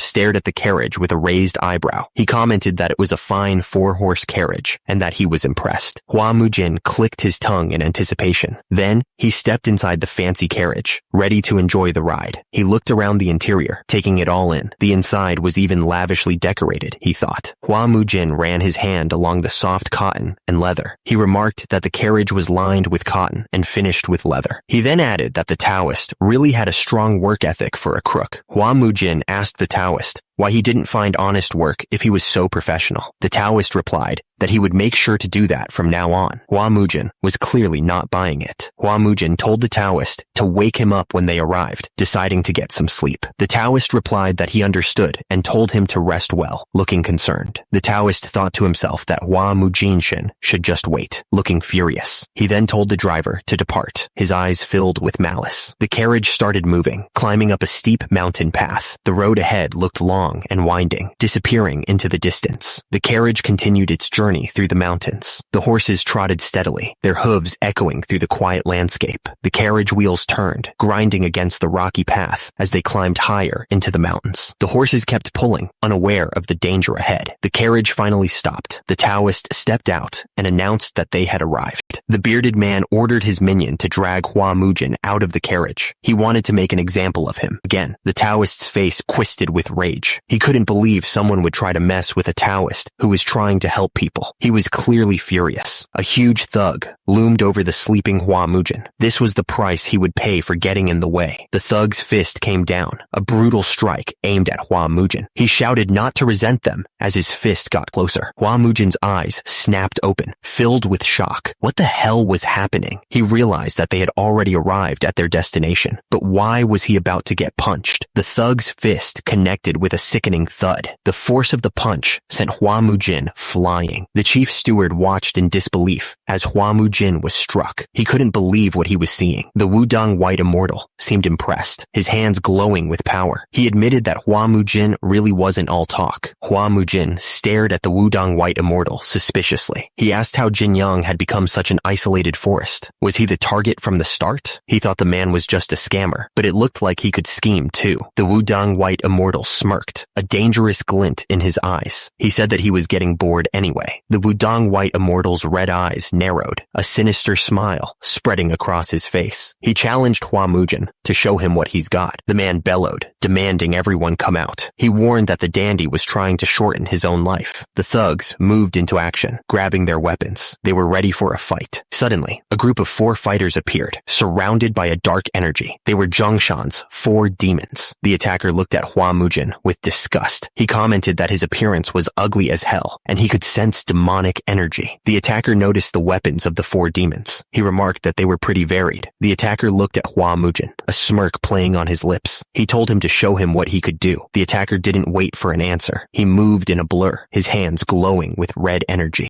Hua Mujin grunted as the blow landed. The force of the strike sent him staggering back. Just as the attacker was about to strike again, the Zhonghayan 4 demons rushed in. They surrounded Hua Mujin, ready to defend him. One of the Zhonghayan 4 demons realized what was happening. He shouted that the attacker was only going after one person. He told his comrades they had to help Hua Mujin. The attacker was hit hard, and he could feel it. He yelled, saying that the blow was coming down like a mace, and that it was so heavy. Hua Mujin managed to block the attack, but the force behind it was immense. He grunted as he absorbed the blow. The clash between them was intense, each blow carrying tremendous power. Sparks flew as their weapons met, the force of impact shaking the ground. Hua Mujin stood over the attacker, looking down at him with cold eyes. He told him that he was nothing special after all. Hua Mujin didn't waste any time. He struck the attacker with a final, devastating blow, sending him flying. The attacker yelled, feeling the power behind his strike. He was sure he had the upper hand. Hua Mujin barely managed to block the attack, but the force behind it was huge. He could feel the impact shaking his arms. The sound of metal on metal echoed through the mountains as their weapons met once more. The attacker grunted, pushing harder. Hua Mujin was hit, the force of the blow taking his breath away. He felt a sharp pain shoot through his body. Hua Mujin didn't give him a chance to recover. He launched a counterattack, his sword moving with blinding speed. Hua Mujin barely managed to hold his ground, blocking the strike just in time. He grunted, feeling the force of the blow. The immortal didn't let up, pressing his attack with relentless speed. He was determined to break through Hua Mujin's defenses. Hua Mujin was hit, the sword tearing through his guard. He felt a sharp pain as the blade made contact. Hua Mujin fell to the ground, the force of the blow sending him sprawling. He groaned, trying to get back on his feet. Hua Mujin thought to himself that they were definitely using demonic arts. He wondered how there could be demonic arts here in the Central Plains, and he didn't want to kill juniors who used them. He wondered what to do. do. Hua Mujin looked down at the men he had defeated and paused. He was trying to decide what to do with them. One of the Zonghaian 4 demons fell to his knees, begging for his life. "We lost. Please spare us," he pleaded. The same member of the Zonghaian 4 demons continued to speak. Damn it, to think the Zonghaian 4 demons would be defeated so helplessly. After the first few moves, it was obvious we're no match for you. Why'd then mess around and get hit, if you like getting hit? Hua Mujin looked down at the defeated men and said, "Fine, I'll spare you. I'll destroy your energy core and sever your meridians." The member of the Zonghaian 4 demons cried out in pain as Hua Mujin's words hit him. One of the Zonghaian 4 demons was on his knees, begging for mercy. He cried out, saying they were only following orders. Hua Mujin just stared down at the man, unimpressed. "Don't whine at that age of yours," Hua Mujin said coldly. Hua Mujin leaned in, demanding to know who taught him those martial arts. The Zonghaian 4 demons member seemed confused. He stammered, asking what Hua Mujin meant by that. Hua Mujin pressed him harder. He wanted to know who his master was. Hua Mujin said it was ridiculous to call what he had demonic energy, but that was definitely it. He added that there weren't many who emitted demonic energy in the central plains. The member of the Zonghaian 4 demons started to crack. He admitted that until the year before he was last alive, they didn't even know his master's name. He said that their master told them to forget about looking for other disciples under him. Hua Mujin scoffed. He said that they should have kept their heads down and practiced shabby martial arts quietly, but instead they went thieving. The member of the Zonghaian 4 demons denied it immediately. He said they weren't thieves and only helped with their brother's business on the side. The Taoist looked up at Hua Mujin, trying to justify his actions. He asked if Hua Mujin knew what that man was like, and still helped him. He argued that saving people was a righteous deed, wasn't it? Hua Mujin cut him off, clearly not interested in excuses. He ordered them to leave and to stop being lackeys. He coldly warned that if he ever saw them again, they would die. The group quickly thanked him, relieved to be let off so easily. Hua Mujin continued, now demanding that the Taoist not only pay ransom for the men, but also pay with his own life. He added that he wanted reimbursement for his lost stamina and mental damage during the whole incident. The Taoist stammered, asking if there was even such a thing as mental damage. Hua Mujin watched as the carriage slowly made its way down the mountain path. He didn't say a word, just stared as it disappeared into the distance. One of the thugs remembered his master's words. He had said that they weren't good at thinking and had gullible ears. Their master had warned them that they needed to carefully choose who they befriended. One of the thugs brought up something their master had said. He had told them that if they ever met someone strong and righteous, they should follow them and serve them. The other thugs nodded in agreement. Their thoughts were aligned. Hua Mujin was getting annoyed. He asked why they were stopping again and what it was this time.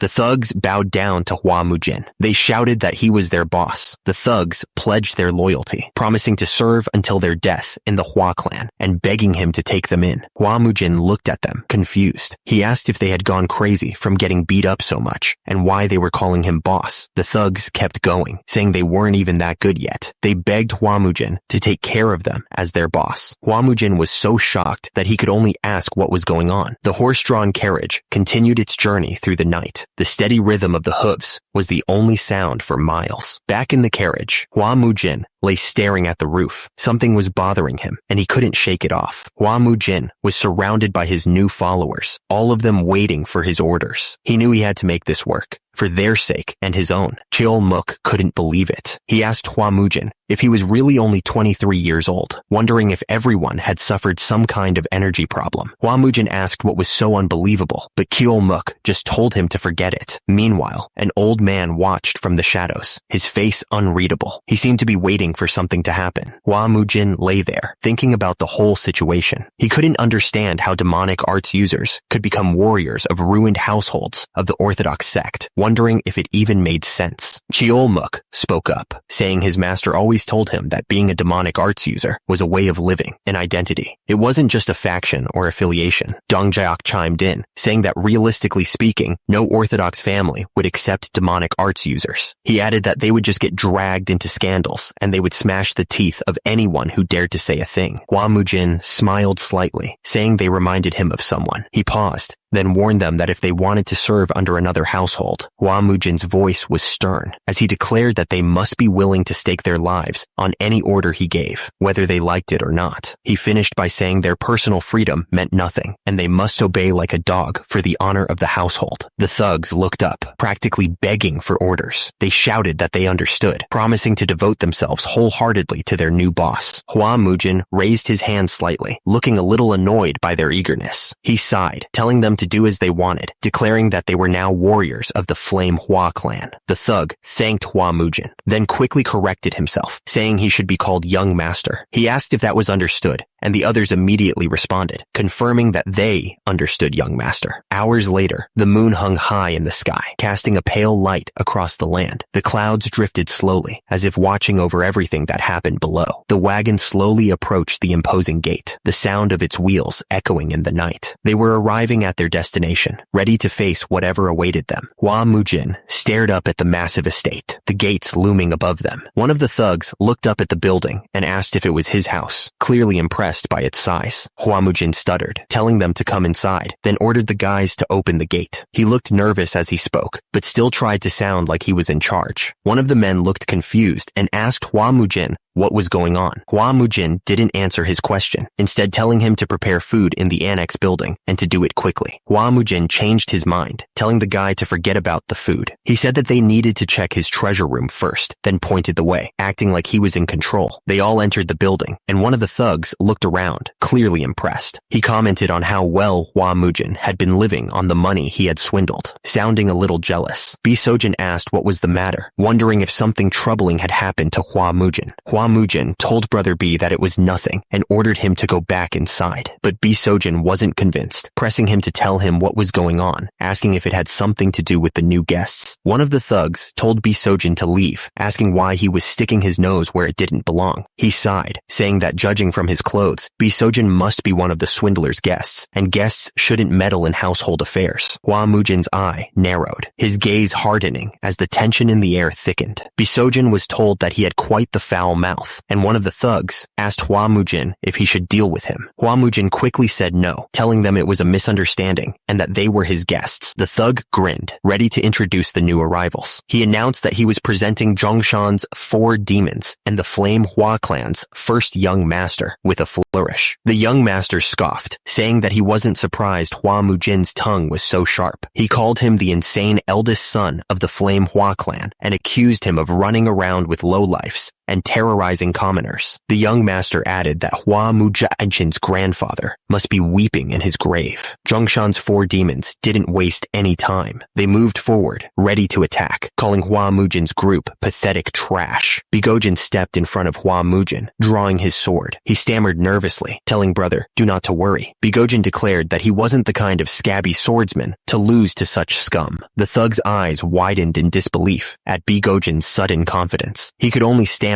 asking if he was serious. The grip tightened on the staff. He'd had enough of whatever was going on. The man with the staff looked absolutely furious. He asked for permission to crush that scumbag's jaw. Bigojin pleaded with the young master, begging him to allow him to handle it. He insisted that he would take care of it himself. Bigojin stood his ground, facing the attacker. The air crackled with tension. The young master smirked. He said that the dog does know how to protect its owner, and told the mutt to come at him. Hua Mujin narrowed his eyes, locking onto the target. His sword flashed out, a streak of pure energy aimed right at the attacker. The swords crashed together with a deafening clang. The attacker laughed, confident in his strike. The attacker smirked, observing Hua Mujin's technique. He declared that Hua Mujin's swift style was useless because he lacked strength. Hua Mujin looked absolutely shocked by the statement. The swords met again, the force of the impact reverberating through the air. Hua Mujin felt a surge of panic as he realized the attacker might be right. With a sickening crack, Hua Mujin's sword shattered. He stared down at the broken pieces, unable to believe what had just happened. The onlookers watched the fight above them with intense anticipation. They were sure that it was over, that there was no way Hua Mujin could make a comeback from here. One of the fighters examined the swords, realizing that his own weapon was weaker. He figured that it would break soon, either his sword or his skull. Suddenly, something unexpected happened, and he was caught completely off guard. The swords crashed together, the force of the impact sending shockwaves through the air. Each strike was faster and more powerful than the last. The sword moved with incredible speed, cutting through the air like a hot knife through butter. It was a strike that could decide the entire fight. Hua Mujin's eyes burned with determination, his focus absolute. He was ready to give it everything he had, no matter the cost. The air crackled with raw power, and the ground trembled beneath their feet. The energy was building up to some kind of massive attack. Hua Mujin was calm and collected, as if he knew exactly what was going to happen next. He asked one of the thugs to throw him his iron club. The thug, surprised, replied, "Yes, young master." Hua Mujin's face twisted with rage as he heard the insult. He asked in disbelief, "What did you say? My grandfather is crying in his grave?" He was clearly not going to let that slide. Hua Mujin's eyes glowed red with fury as he made his threat. He warned that he was going to make sure the guy couldn't keep burrowing from the grave right beside his grandfather. But then he paused, as if realizing something. The thugs could only stare in disbelief, completely caught off guard. They were making weird noises, clearly shocked by the turn of events. Hua Mujin's eyes glowed with fury as he threatened to break the guy's bones. He didn't care if the man was going to share a coffin with his grandfather. He was going to make him pay. Laughter echoed from somewhere far above, overlooking the village. The unknown person was clearly enjoying the show, commenting that Hua Mujin certainly knew how to beat someone properly. One of the Zhongshan 4 demons casually remarked that the guy was about to die any second now. The others just nodded, like it was no big deal. The man with the yellow hat suddenly begged the young master to spare the guy's life. He was even offering to pay for it, clearly desperate to save him. The man with the yellow hat continued to beg, explaining that the guy had ties to the unorthodox martial heavens. He insisted that he couldn't let someone like that die in his household, offering to pay whatever it took. He was really pleading. The young master listened, then said that he had been thinking the man would put his foolish hope in that fool. He added that he should have said so earlier, like it mattered. Someone reached for the door, their hand outstretched. The air was thick with anticipation. The young master looked around at the men and the gold. He observed that it looked like they had raked in quite a lot already. The young master's face was cold as he smiled. He announced that it was time to start calculating, beginning with the worth of the 4 men behind the guy in gold ingots. The young master continued, adding that he had been thinking the man would throw them into the flames, or why would he? He also calculated the compensation for the guy's limbs at 300 gold ingots, the chef's worth at 500, and that loudmouth brother of his at even more. The young master finished by adding the psychological damage he suffered and the physical strength he wasted, totaling 1,000 gold ingots. The young master smiled coldly. To keep the math simple, he told the guy to hand over everything he had. He asked if there were any objections. The guy, sweating and pale, could only stammer that there weren't. He thought to himself that this scumbag was worse than any group of bandits. 2 men started carrying chests full of gold. They struggled under the weight, but they didn't dare complain. The room was silent except for the clinking of the coins. The man with long hair ordered his men to leave nothing behind. The men acknowledged his order immediately. Hua Mujin looked up, lost in thought. He seemed to be calculating something in his head. The folding screen stood in the room, silent and imposing, but something felt off about it. Hua Mujin stared intently at the folding screen. He wondered what it was. There was a strange energy coming from it, something he couldn't quite explain. Hua Mujin wondered if it was just his imagination. The other man asked if he liked the folding screen. Hua Mujin said he didn't particularly care for it, and the man replied that he had a sharp eye. He added that the folding screen was the work of Master Zhang Sogen. The young master told the other man that he was worried about the room being too empty. He offered the folding screen as a gift, suggesting he could take it with him if he wished. He then called the man a greedy brat. The carriage was loaded with gold, ready to be hauled away. It was a king's ransom. Hua Mujin told the man that he wouldn't be needing his carriage anymore, so he was taking it. The man replied that it would be an honor if he did. Hua Mujin then ordered everyone to move out. The carriage wheels turned, kicking up dust as they rolled away. The sound of the wheels echoed through the streets. Hua Mujin called out a farewell. He told them to live a righteous life, and that he'd see them next time. The men on the ground could only watch as he left. As the carriage rolled away, the man shouted after them. He was furious that he had been robbed of everything. He couldn't believe the young master had done this to him.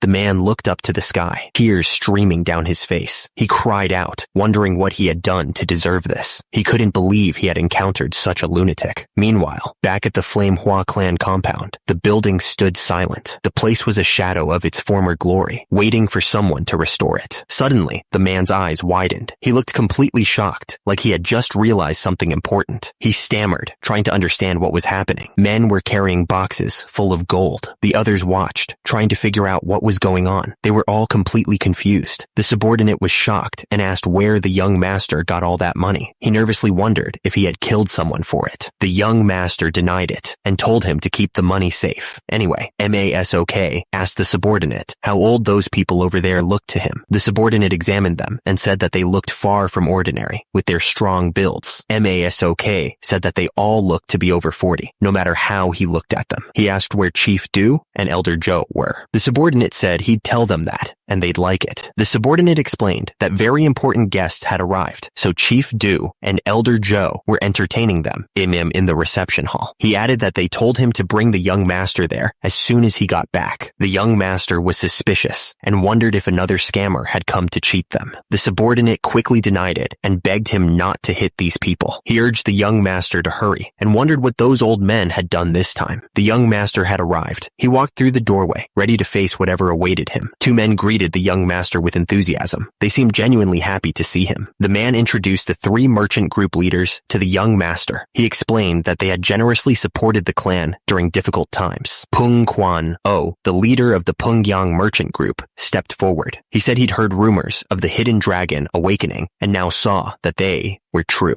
Dong Guanyo, leader of the Muryang Merchant Union, introduced himself next, relieved to see the young master looking healthy after his hardships. Huang Yuchong, the current manor master, followed, saying it had been too long since he last paid his respects. Hua Mujin clasped his hands together, a faint smile playing on his lips. The three merchant leaders shifted slightly, exchanging glances with each other. The air in the room was thick with unspoken tension. The men sat down around the table, each with a small cup of tea in front of them. They smiled, but their eyes held a calculating glint. Hua Mujin paused, holding the teacup close to his lips. So, what was he going to say? Hua Mujin looked directly at the three men, his expression unreadable. One of the men quickly apologized, saying that they hadn't come to pressure him for repayment. He added that they simply wished to congratulate him on his awakening and hoped they hadn't caused any discomfort. Hua Mujin thanked them for their devoted support. He explained that repayment should be handled properly, but he had only recently regained his senses and wasn't fully aware of the clan's current state. Hua Mujin then said he wanted to know the total debt the Flame Hua clan owed their groups. One of the men stuttered, but agreed that they needed to know the exact amount before they could discuss a repayment schedule. He added that, although he wasn't glad about it, they would disclose the approximate amounts. The men began to list the debts: 5,300 nyang for the Pungyang Merchant Group, 3,200 nyang for the Golden Finance Manor, and 1,900 nyang for the Muryang Merchant Union. Hua Mujin listened intently as the total debt came to light: 10,400 nyang. The weight of that number settled heavily in the room. One of the men spoke up, admitting that he had something to confess. He explained that they had been under a lot of pressure from the Changhua Merchant Group, and the air in the room grew heavy. The man explained that the Changhua Merchant Group wanted the rights to the Flame Hua clan's debt. He added that they knew it would harm the clan, so they had been strongly rejecting them. The man continued, explaining that after the duel, the Changhua Merchant Group began using their massive financial power to pressure them. They monopolized all their trading goods and cut off all the merchant groups associated with them. The man's voice trembled as he revealed that the Changhua Merchant Group had even stolen away their branch managers. He said that they were shameless, and he couldn't believe such things were happening. The man admitted, with a tone of shame, that they no longer had the strength to endure. Before they surrendered the rights to the debt, they felt they at least had to warn Hua Mujin. Hua Mujin looked at them, his expression full of sincerity. He expressed how grateful he was for their generosity, adding that thinking of everything they had endured weighed heavily on his heart. Hua Mujin continued, his voice filled with emotion. He pointed out that all those who had clung to their clan when times were good had left, but Elder Joe, Chief Do, and these three men remained to protect the clan. Hua Mujin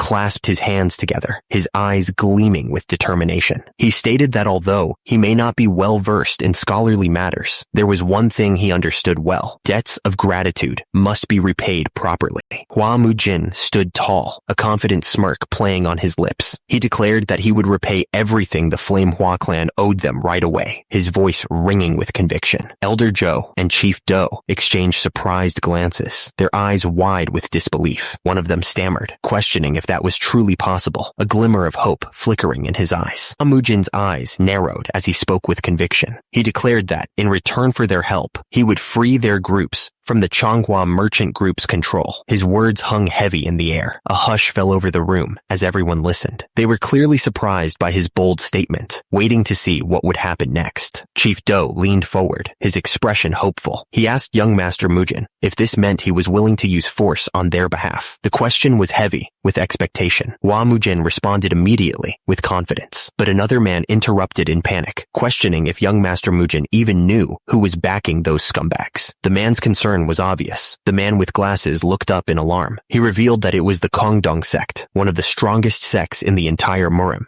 backing them. The news clearly made everyone uneasy. Someone asked if those old coots were backing the Changhua merchant group. Addressing young Master Mujin, Hua Mujin told Chief Do not to worry about it. Chief Do spoke with gratitude, saying that just getting rid of the dead would be an enormous blessing for them. He added that there was no way they'd let the Flame Hua clan clash with the Kongdong sect. Chief Do spoke with admiration, saying that a sleeping dragon had truly awakened. He thanked Hua Mujin for his words, saying that his heart was now at ease. The group got up to leave, wishing prosperity upon the clan. They bid everyone safe travels as they headed out. Hua Mujin's expression turned serious. He told Chief Do to gather information on those rats from the Changhua merchant group, including their finances, operating regions, trade goods, and even their ties with the Kongdong sect. Chief Do looked surprised by the sudden order. Someone asked, stuttering, if young Master Mujin was serious about what he'd just said. Hua Mujin shot back, annoyed at the repeated nagging. Hua Mujin went on, his face hardening, and warned that they'd try to seize their throats next time if they let those scumbags get away with it. He declared that at this point, it was all or nothing anyway. Hua Mujin reasoned that if over a dozen years of support only resulted in their current situation, then they wouldn't need them anymore. He said that they should properly repay them at least once, even if they dismissed it as the mad bravado of a lunatic. Hua Mujin said that they'd see how it goes. One of his men reported that the tasks he'd ordered them to do had all been completed. Hua Mujin nodded, satisfied, and told them to gather around. Hua Mujin told everyone to give their greetings, introducing the two new faces as the clan's elder and the chief steward. Someone looked confused and asked young Master Mujin who they were. Hua Mujin announced that he'd introduced the new members. He declared that starting today, these warriors would be joining their clan. He proudly proclaimed that they were the famous young men